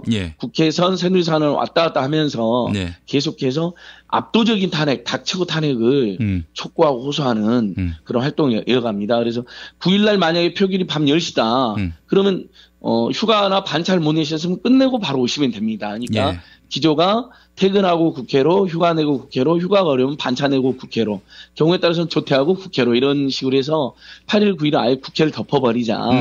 그래서 탄핵이 반드시 돼야 되는데 그냥 되는 게 아니라 압도적으로 돼야 된다고 생각합니다. 그렇죠. 그러니까 심지어 친박 세력들도 최소한의 양심이 있다면 박근혜 빼고 정치를 해본 적이 없기 때문에 정신적 패닉 상태라는 거 우리가 이해하지만 그래도 당신들이 살아남기 위해서도 탄핵에 찬성해야 된다라는 강력한 호소, 촉구를 계속했으면 좋겠습니다. 예. 아, 그러면 목요일, 금요일 하여간 이틀 동안 휴가를 내고 여의도에서 우리가 그야말로 죽돌이 죽순이가 되자 이런 얘기죠? 예, 맞습니다. 그러니까 휴가 내기 어려우시면 퇴근하고 국회로. 그래서 저도 그 이틀 동안은 제가 이제 성공에 대해서 학생들과 수업을 하거든요. NGO 예야 NGO 만들기라는 교양 수업인데 이제 금요일 저녁 오후쯤에 하는 수업입니다. 그래서 카톡방에서 강의실에서 강의할까요?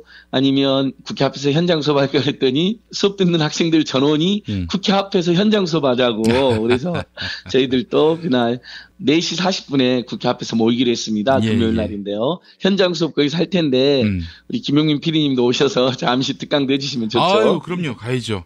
저도 목요일, 금요일 여의도 죽돌이가 될 생각입니다. 예, 아예 여의도 오셔서 국민TV나 우리 브리핑 생중계도 거기서 하면 좋을 것 같아요. 글쎄 말입니다. 자, 여러분들 다시 한번 말씀드립니다. 내일, 목요일, 그리고 모레, 금요일, 하여간 여의도로 오시고요.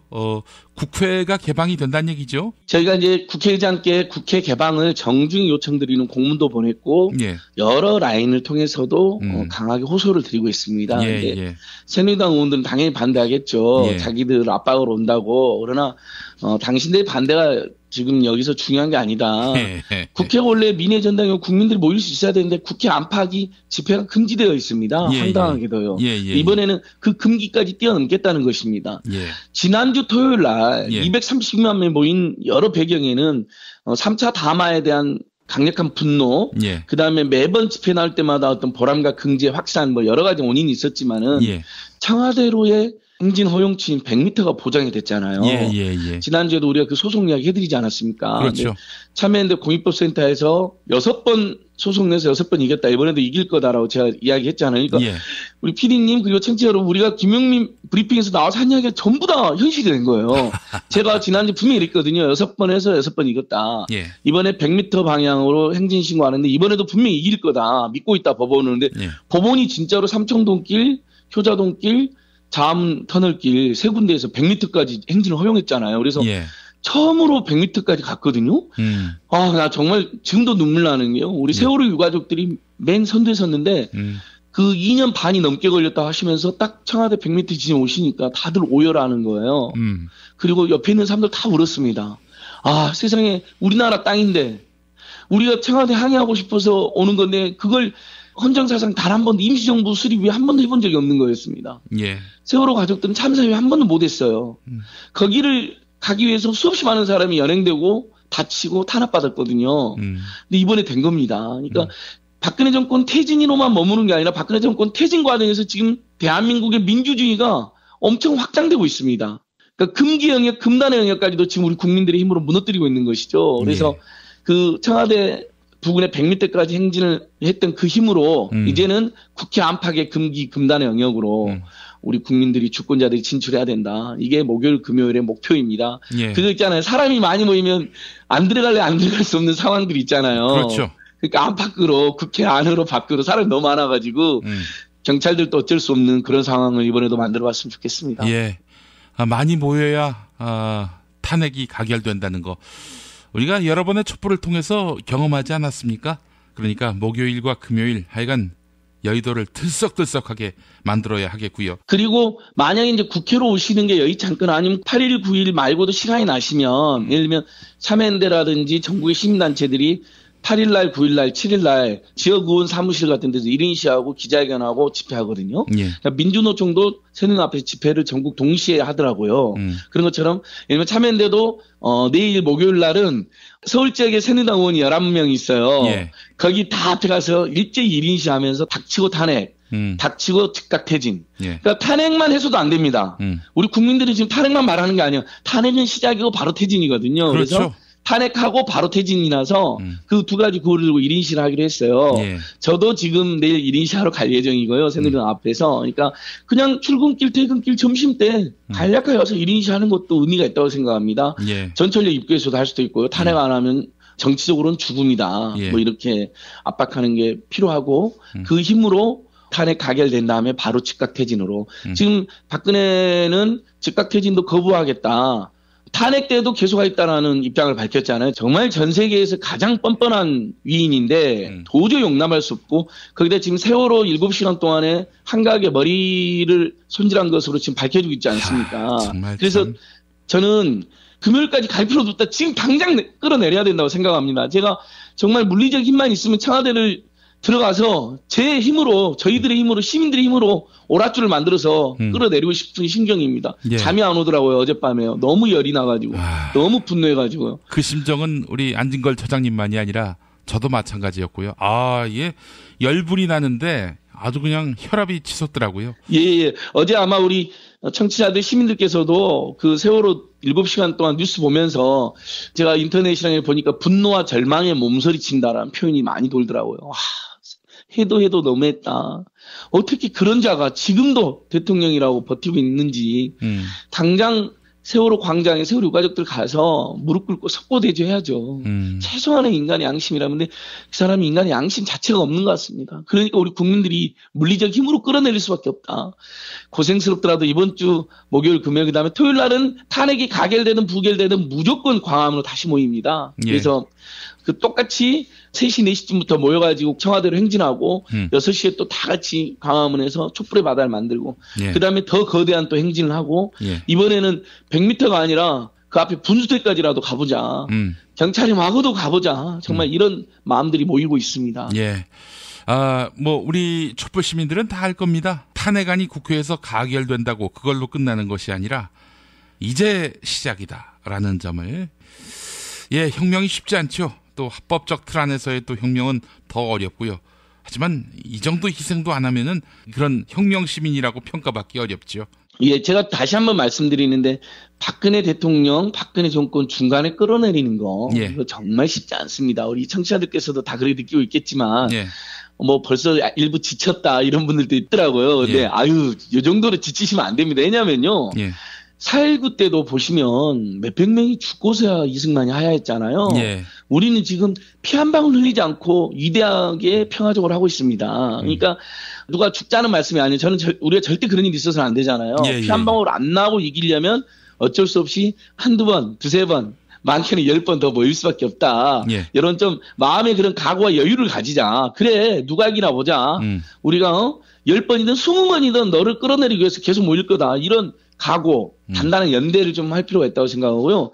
난 87 6월 항쟁 때도 그렇게 몇 달간 투쟁했는데 전두환이 중간에 하야한 게 아니에요. 예. 6.29 선언만 했잖아요. 예. 개헌하겠다는. 그러니까 실제로 독재자를 끌어내린다는 게 굉장히 어려운 일입니다. 근데 저희는 지금 탕미까지 온 거거든요. 청와대 100m까지 갔고 국회까지 갈 것이고 탄핵이 되면 박근혜 지가 약속한 대로 뭐 여야가 합의하면 그만둔다 그러지 않았습니까? 그러니까 탄핵은 일종의 여야의 정치적 사망 선고이기 때문에 예. 당신 말대로 얼른 그만둬라 이런 또 근거가 더 생기기 때문에 저희가 더 또 유리한 고지를 밟게 되는 거거든요. 우리 국민들께서요. 예. 그런 생각을 가지면서 아주 급박하게 모여주시되 조금 더 시간이 걸릴 수도 있다는 여유를 동시에 가지는 게 좋겠다. 이렇게 우리 시민들께 이미 시민들께서 그렇게 잘하고 계시지만 감히 한 번 더 제안 한번 드려봅니다. 예. 예.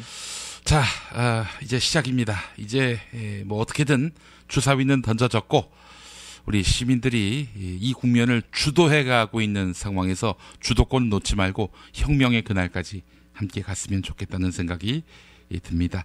안진걸 처장님 계속 고생해 주시고요. 하여간 우리 시민들이 또 함께 계속 연대할 것입니다.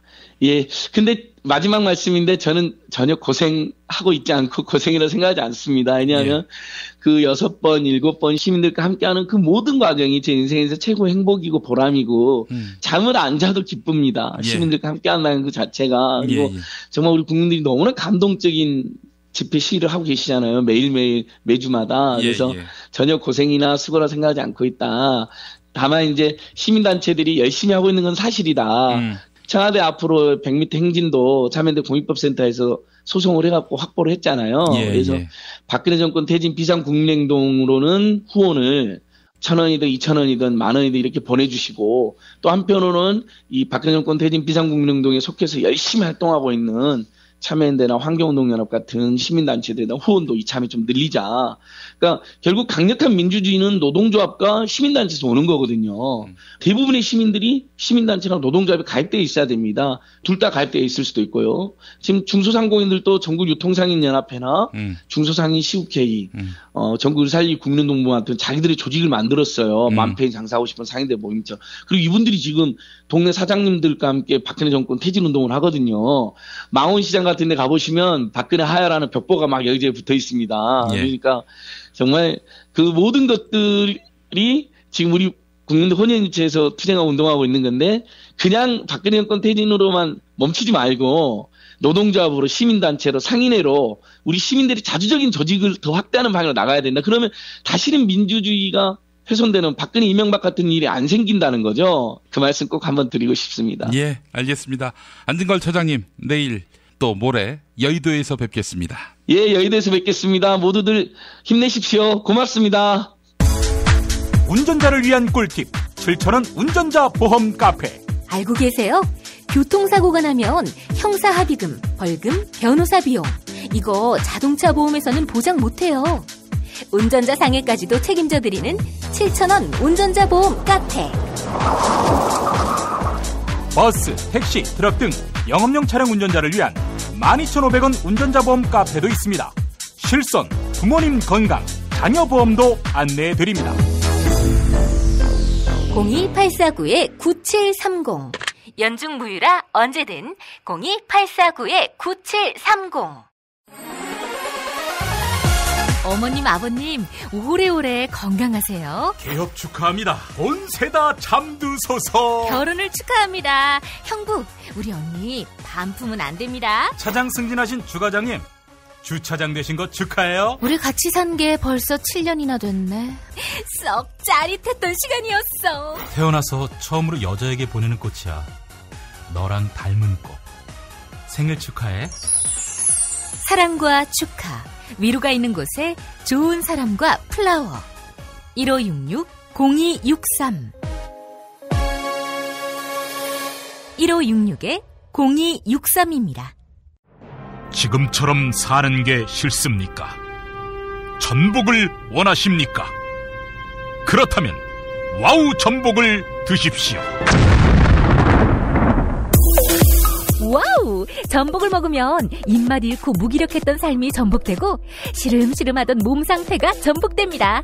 답답하십니까? 전복하세요. 100% 완도에서 잡은 전복 중에 전복. 와우 전복. 한 번 맛보면 또 찾게 되는 와우 전복. 네이버에서 와우 전복, 전화번호는 010-2443-0818. 김용민 브리핑 애청자 여러분 안녕하세요. 정통 포르투갈 에그타르트 전문점 타르트팜 킨텍스점입니다. 요즘같이 입맛 떨어지는 비상식의 시절, 그럼에도 불구하고 우린 살아가야 하지 않겠습니까? 자, 드셔본 분들은 감탄사를 연발하는 기가 막히게 맛있는 에그타르트로 기분 전환해보세요. 일산 전 지역 배달 가능, 100개 이상 단체 주문은 수도권까지 배송 가능합니다. 검색창에 타르트팜 킨텍스점 031-923-2995. 6살 하늘이 밥을 잘 안 먹어요. 그런데 이때 택배입니다. 연지연 곰탕이 배달됐어요. 직접 도끼로 팬 장작불 위에 한우 사골과 도가니를 가마솥에 한가득 넣고 24시간 끓인 진구. 연지연 곰탕이 하늘이 입에 들어가는 순간, 아, 맛있다. 엄마 한 그릇 더 주세요. 조미료 같은 첨가물이 전혀 들어가지 않아 엄마의 기쁨은 더하답니다. 7팩 이상 무료 배송합니다.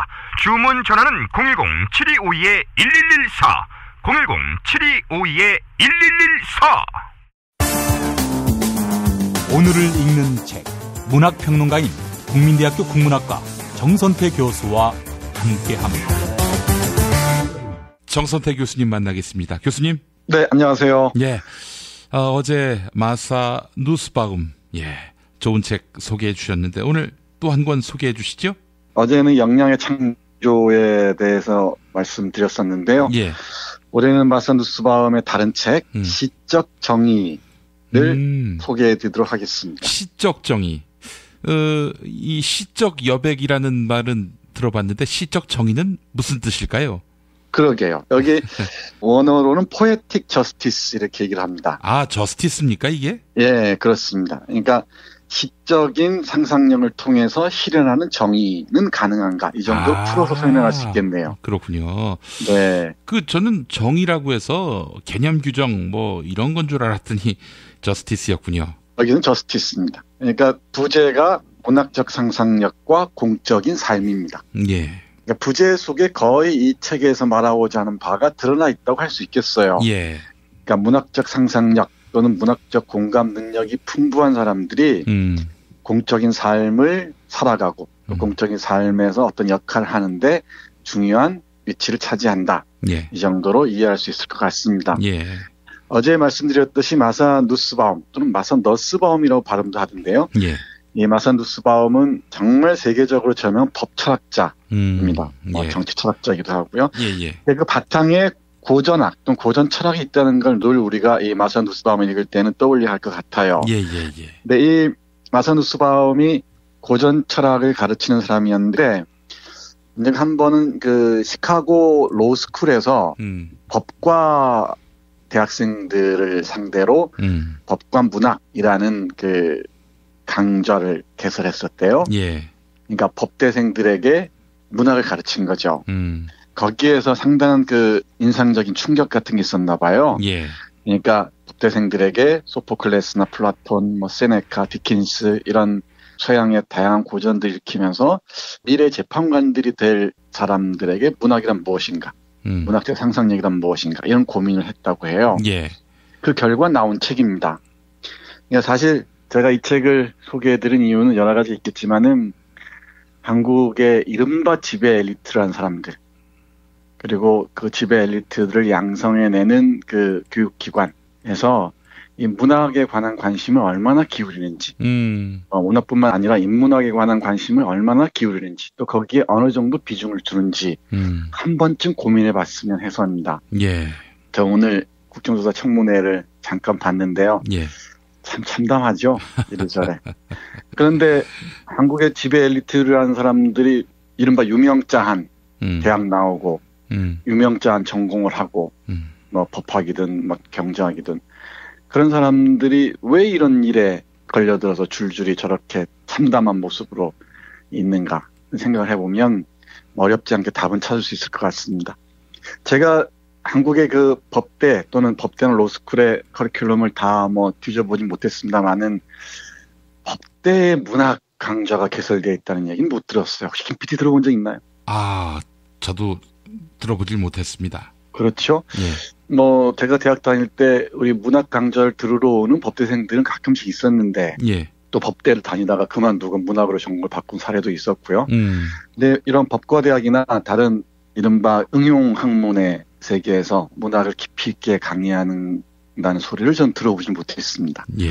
뭐 그건 그렇다 치고 여기 마산두 수바움이 얘기하는 건 간단합니다. 장래의 우리 사회, 미국 사회겠죠. 미국 사회를 이끌어갈 엘리트들에게 문학적 상상력이야말로 대단히 중요하고 이걸 빠뜨려서는 다양한 감정적 반응 양상들을 이끌어낼 수 없다고 보는 거예요. 예. 그러니까 맨 마지막 장이 재판관으로서의 시인이란 제목이 붙어 있는데 예. 뛰어난 재판관이 되려면은 균형 감각을 갖춘 재판관이 되려면은 시인의 감각을 갖춰야 한다는 얘기예요. 시인의 감각. 예. 그렇죠. 그러니까 세상을 공평하게 바라보고 우주적 시점에서 우리의 삶을 바라볼 수 있는 월트 히트먼의 그 플립이라는 시에서 가져와서 쓰는 표현인데 예. 그러니까 우리는 재판관과 시인하면 전혀 다르게 들리잖아요. 재판관은 대단히 엄중하고 냉정하고 그래야지 어떤 시인처럼 여리고 감정이 휩쓸리고 이래서는 안 된다는 어떤 선입견 같은 강하게 자리 잡고 있죠. 예. 근데 그렇지 않다는 거죠. 그러니까 재판관은 물론 법률적 지식은 충분히 갖추고 있어야 되지만 그걸 법률적 지식을 통해서 행사하는 기능적 역할들이 풍부한 감정의 도움을 받지 않으면 어떤 공감 능력에 도움을 받지 않으면 또는 문학적, 인문학적 상상력에 이런 뒷받침이 되지 않으면 그건 언제든지 흉기로 돌변할 수 있다는 거죠. 편파적이 될 수밖에 없고 약자들에게 가혹할 수밖에 없고 강자들에게는 아주 비굴한 태도를 취할 수밖에 없다는 거죠. 예. 그렇다면 시적 정의를 장착했을 때 네. 그럴 때 우리 법관들이 한결 그 시선이 따뜻해질까요? 네, 그렇다는 얘기죠. 이 누스바움에 따르면 제가 생각해도 그렇고요. 예. 그러니까 시를 쓰는 재판관 뭐 이렇게 상상을 해보면 될 것 같습니다. 시인들이라는 게 어떻게 정의하든 세상의 사물과 인간에 대한 깊이 있는 따뜻한 시선을 갖춘 사람들이잖아요. 예. 그런 시선으로 이런 피고를 바라볼 때 분명히 어떤 다른 판결에 또 일정 영향을 미치겠지만 그렇다고 법을 위반하거나 이러지는 않을 겁니다. 예. 적어도 윤리적 균형은 갖출 수 있을 거란 얘기죠. 예. 뭐 이 정도면은 이 책에서 얘기하는 뭐 얼추 큰 얘기를 한 것 같습니다. 예. 그런데 이 마산두 수바움은 또 다른 기회에 소개해 드릴지 모르겠습니다만은 감정이란 키워드를 중심으로 사유를 펼치는 사람입니다. 예. 감정이라는 게 우리 조선시대도 그렇지만은 4단 7전 논쟁하면서 감정 영역들은 신뢰하기 어렵다 해서 이렇게 추방하는 경우가 많았잖아요. 인간의 사유에서. 그런데 마산두 수바움은 전면으로 감정을 끌어들입니다. 그러면서 감정과 정치의 관계들, 그리고 감정과 교육의 문제, 감정의 윤리의 문제 등등에 대해서 깊이 있게 파고드는 아주 독특한 그 철학을 하는 학자라고 얘기할 수 있습니다. 그러면서 소설 읽기에 관해서 이렇게 얘기합니다. 소설 읽기가 타당한 도덕 및 정치 이론을 정립하는데 중요한 역할을 하는 통찰들을 제공해 줄 거라는 겁니다. 그러니까 소설을 폭넓게 읽다 보면은 도덕 및 정치 이론을 세우는데 아주 중요한 역할을 할 수 있다는 거죠. 그리고 소설을 많이 읽다 보면은 도덕이나 정치 이론의 규범적 결론으로부터 시민들이 현실을 구성하는 필수적인 도덕적 능력들을 발달시켜 준다는 얘기입니다. 쉽게 얘기하면 이렇습니다. 그 말하자면 도스토옙스키의 죄와 벌을 읽거나 예. 또는 까르마조프가의 형제를 읽거나 또는 여기서 예로 든 디킨스의 어려운 시절을 읽거나 또 하나 리처드 라이트의 그 미국의 아이라는 소설을 읽거나 그러다 보면은 사회적으로 어려운 상황에 처해 있는 약자들의 모습들, 그 이면들을 통해서 어떤 규범적, 면모해야 한다는 도덕적이나 이런 법률적 규범에서 벗어나서 이 실질적인 사람들의 삶의 모습을 풍부하게 반영할 수 있다는 얘기 같습니다. 예. 네, 물론 이 감정이라는 게 마르셀 누스바움이 쓰는 말 중에 흥미로운 건데요. 사적 감정이 아니죠. 공적 감정이라는 얘기를 표현합니다. 그러니까 공적 감정을 통해서 많은 사람들이 함께 어우러져서 어제 표현을 들자면 제각각의 다양한 사람들이 자신의 재능과 능력을 마음껏 발현할 수 있는 사회적 환경, 그 역량을 최대화할 수 있는 환경, 그거야말로 삶의 질을 높이는 사회라고 얘기할 수 있겠죠. 예. 그러기 위해서는 이 풍부한 감정, 공적 감정을 끌어낼 수 있어야 한다고 얘기를 합니다. 예. 그러면서 이 감정에 대해서 감정이 뭐냐라고 물을 수 있겠죠. 예. 문학에서 읽어낼 수 있는 감정이 뭐냐라고 물을 수 있는데 누스바움은 이렇게 얘기해요. 감정은 이성적 추론과 전혀 관련 없는 맹목적인 힘이라는 견해에 반대하면서 이 감정은 우리를 이성의 그 판단을 넘어서는 더 깊이 있는 인간의 발견으로 나아가게 하는 힘이라고 얘기를 합니다. 예. 그러니까 우리가 감정을 단순히 뭐 증오나 미움이나 또는 질투나 이런 식으로 얘기할 게 아니라 고통이나 고뇌나 이런 상처들, 혐오와 수치심 이런 것들의 의미가 무엇인지, 왜 이런 감정들이 우리 사회를 지배하는지 이걸 깊이 있게 고찰할 때 비로소 우리 사회의 구성원들의 감정적 삶의 질도 나아질 거라고 생각합니다. 예. 우리 언젠가 우리 김 PD와 함께 얘기한 적이 있습니다만은 우리 시대를 지배하고 있는 감정 또는 정서의 그 일반적인 형태라고 얘기할 때 모멸감을 얘기했었잖아요. 예. 또는 혐오, 그죠? 때로는 어떤 수치, 질투 이런 것들이 아니라 정말 약자들의 고통에 응답하는 공감 능력, 다양한 감정들, 연민과 사랑과 이런 것들이 넘친다면 그 사회 삶의 질은 훨씬 더 풍성해지겠죠. 그러면서 이렇게 말합니다. 찰스 디킨스의 어려운 시절과 같은 사실주의 소설을 통해 우리는 인간 노력의 온전한 세계, 즉 오직 그 속에서만 정치가 완전하고도 온전한 인간의 목소리를 낼 수 있는 삶의 진정한 실체 속으로 들어갈 수 있다는 것을 알 수 있다. 예. 바로 이 부분인데요. 예. 삶의 진정한 실체 속으로 들어갈 수 있는 그 끈을 아주 훌륭한 소설들을 통해서 마련할 수 있다는 얘기입니다. 예.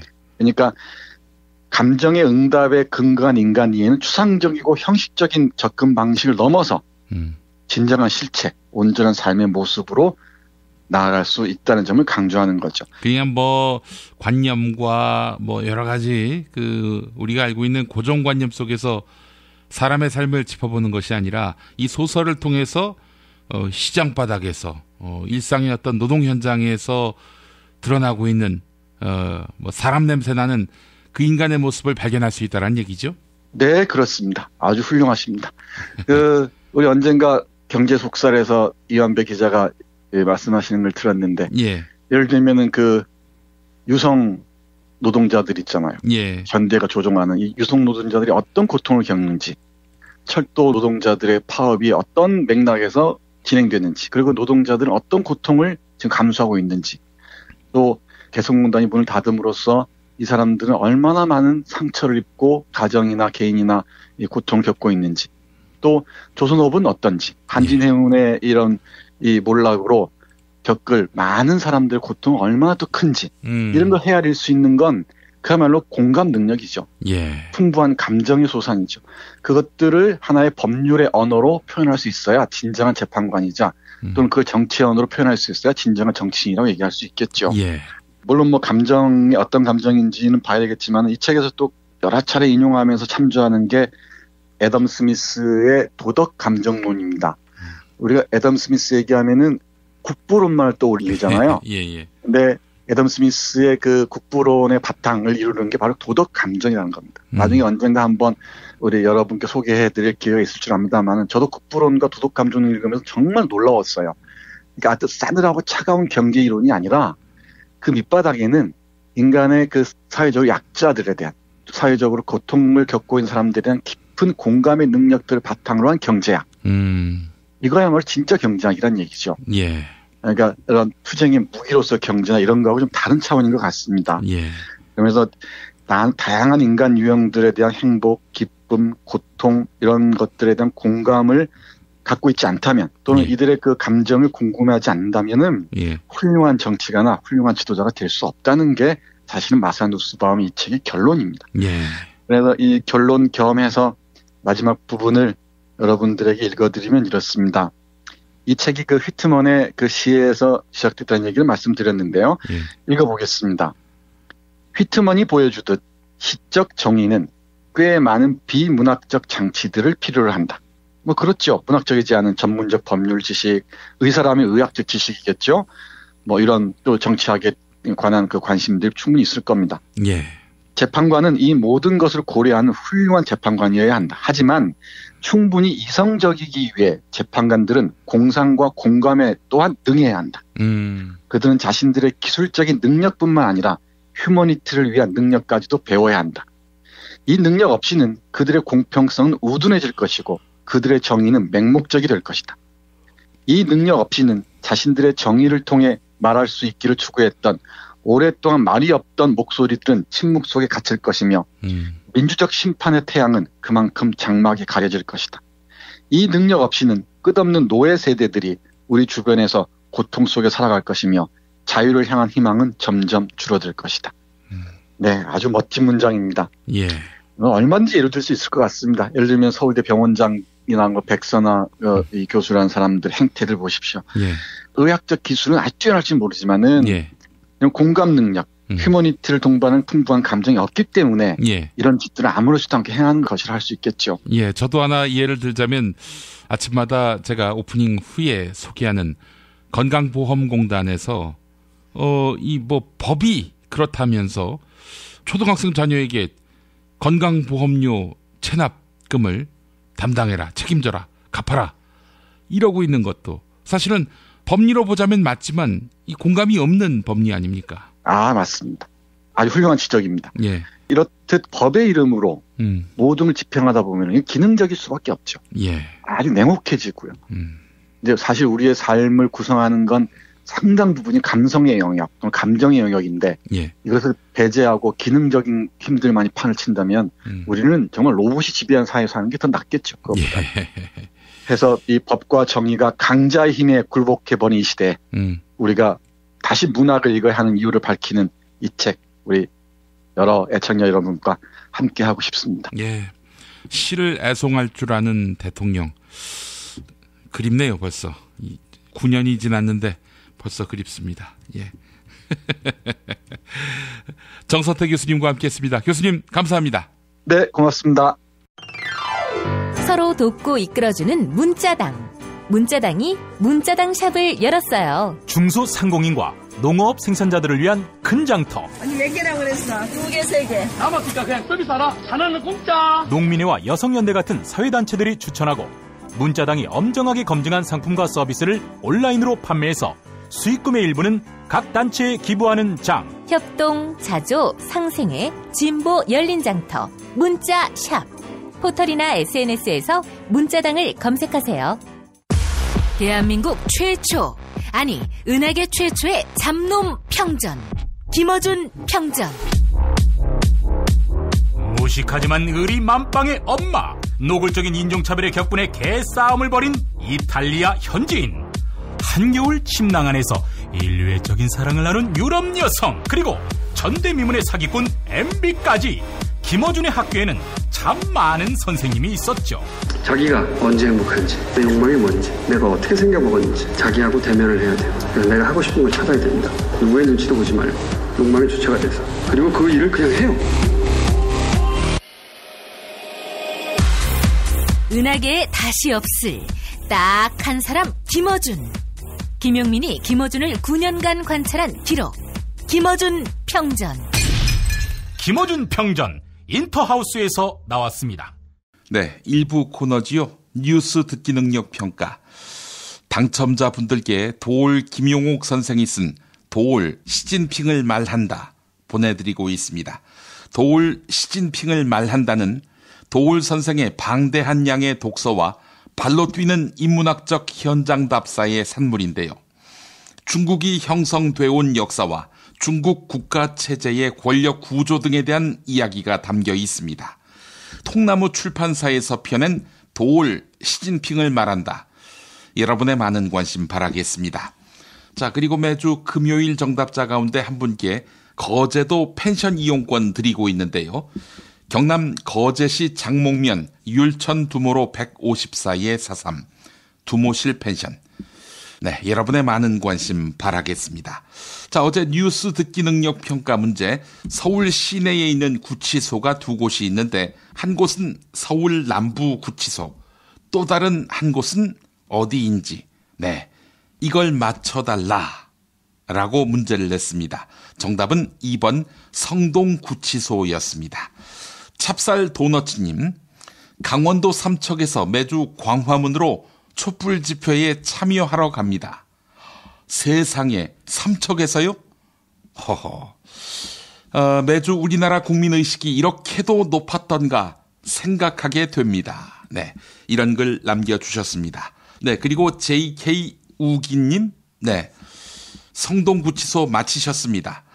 오는 9일 탄핵의 고비를 잘 넘겨서 헌법심판 정국을 준비해야겠습니다.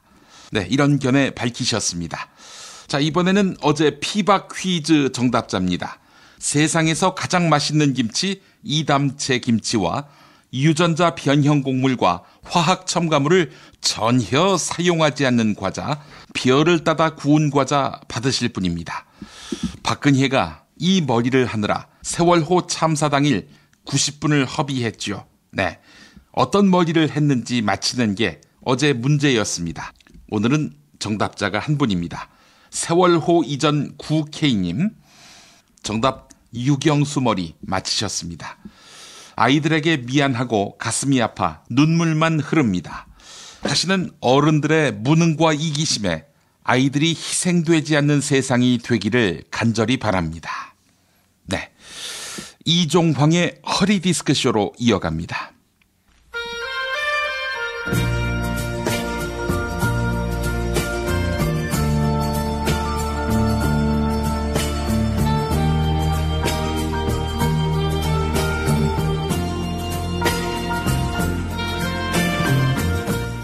여러분 안녕하십니까?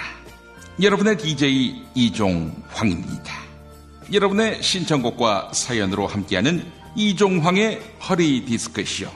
네, 오늘은 한국을 전 세계에 알리고 있는 K-뷰티의 전도사 박복근혜님이 사연 보내오셨습니다. 지금 외신에서 박복근혜님의 일거수일투족이 주목받고 있는데요. 사연 읽어보겠습니다. 이 선생님 안녕하십니까? 저는 대한민국 최초의 여성 대통령 K-뷰티의 전도사 박복근혜입니다. 드디어 저의 오랜 미용 노하우가 전 세계로 뻗어나가고 있습니다. 보톡스만 맞는 줄 알았던 백성들은 제가 패곡주사, 태반주사, 마늘주사까지 처방받는 것을 알자 놀라 자빠졌습니다. 미용을 위해서 이렇게 각고의 노력을 기울이는 줄을 몰랐던 것입니다. 저의 이러한 노력은 독일 여성 총리마저 질투나게 했습니다. 정상회담을 하면서 제가 예쁜 가방을 들고 나갔더니 경호원이 와서 저의 가방을 빼앗아 가버린 것입니다. 외교 관례도 아니고 경호상 위험하다면서 말입니다. 이 같은 패션의 아이콘인 제가 어제는 세월호 참사 당일 90분 동안 올림머리를 한 것을 가지고 여론의 도마 위에 올랐습니다. 이 패션의 F도 모르는 것들이 머리칼 한 올 한 올의 차이를 알 턱이 있겠습니까? 이 선생님, 언제쯤 이 무지몽매한 개 돼지들이 저의 패션 감각을 이해할 수 있을까요? 이 무식하고 야만적인 것들의 대통령하기도 상당히 버겁습니다. 네, 이런 안타까운 사연 보내오셨습니다. 아침에 90분 동안 머리를 해도 외출 전에는 새롭게 헤어스타일을 연출하시는 박복근혜님. 역시 패션은 상황에 맞게 연출해야 되는 거 아니겠습니까?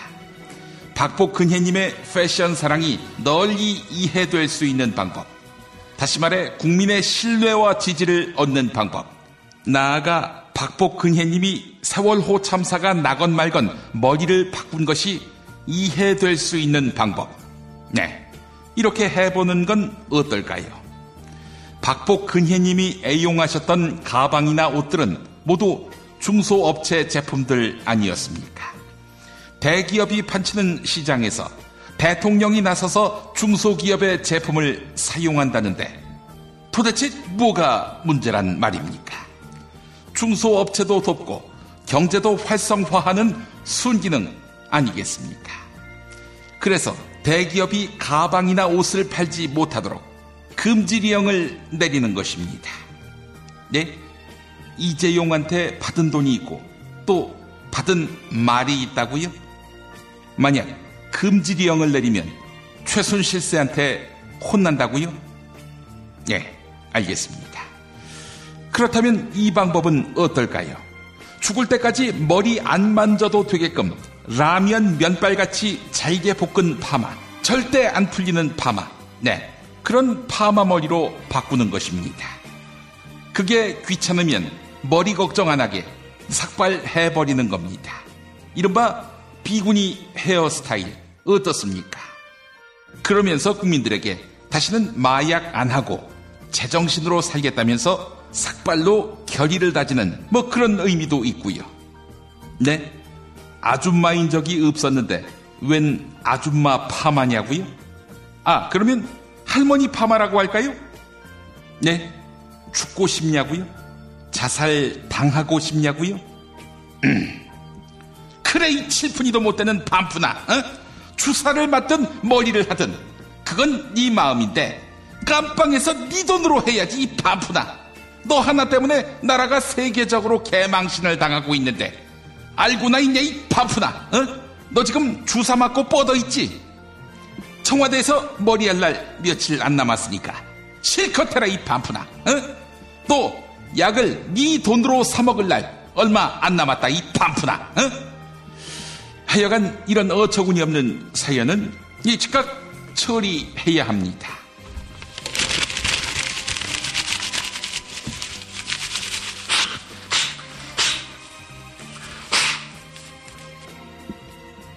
여러분의 신청곡과 사연으로 함께하는 이종황의 허리디스크쇼. 네, 아무것도 한 게 없는 박복근혜님에게 이 노래 띄워드립니다. 왁스가 부른 화장을 고치고.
그래서 미안해, 나 같은 여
김용민 브리핑과 함께한 시간 어떠셨어요?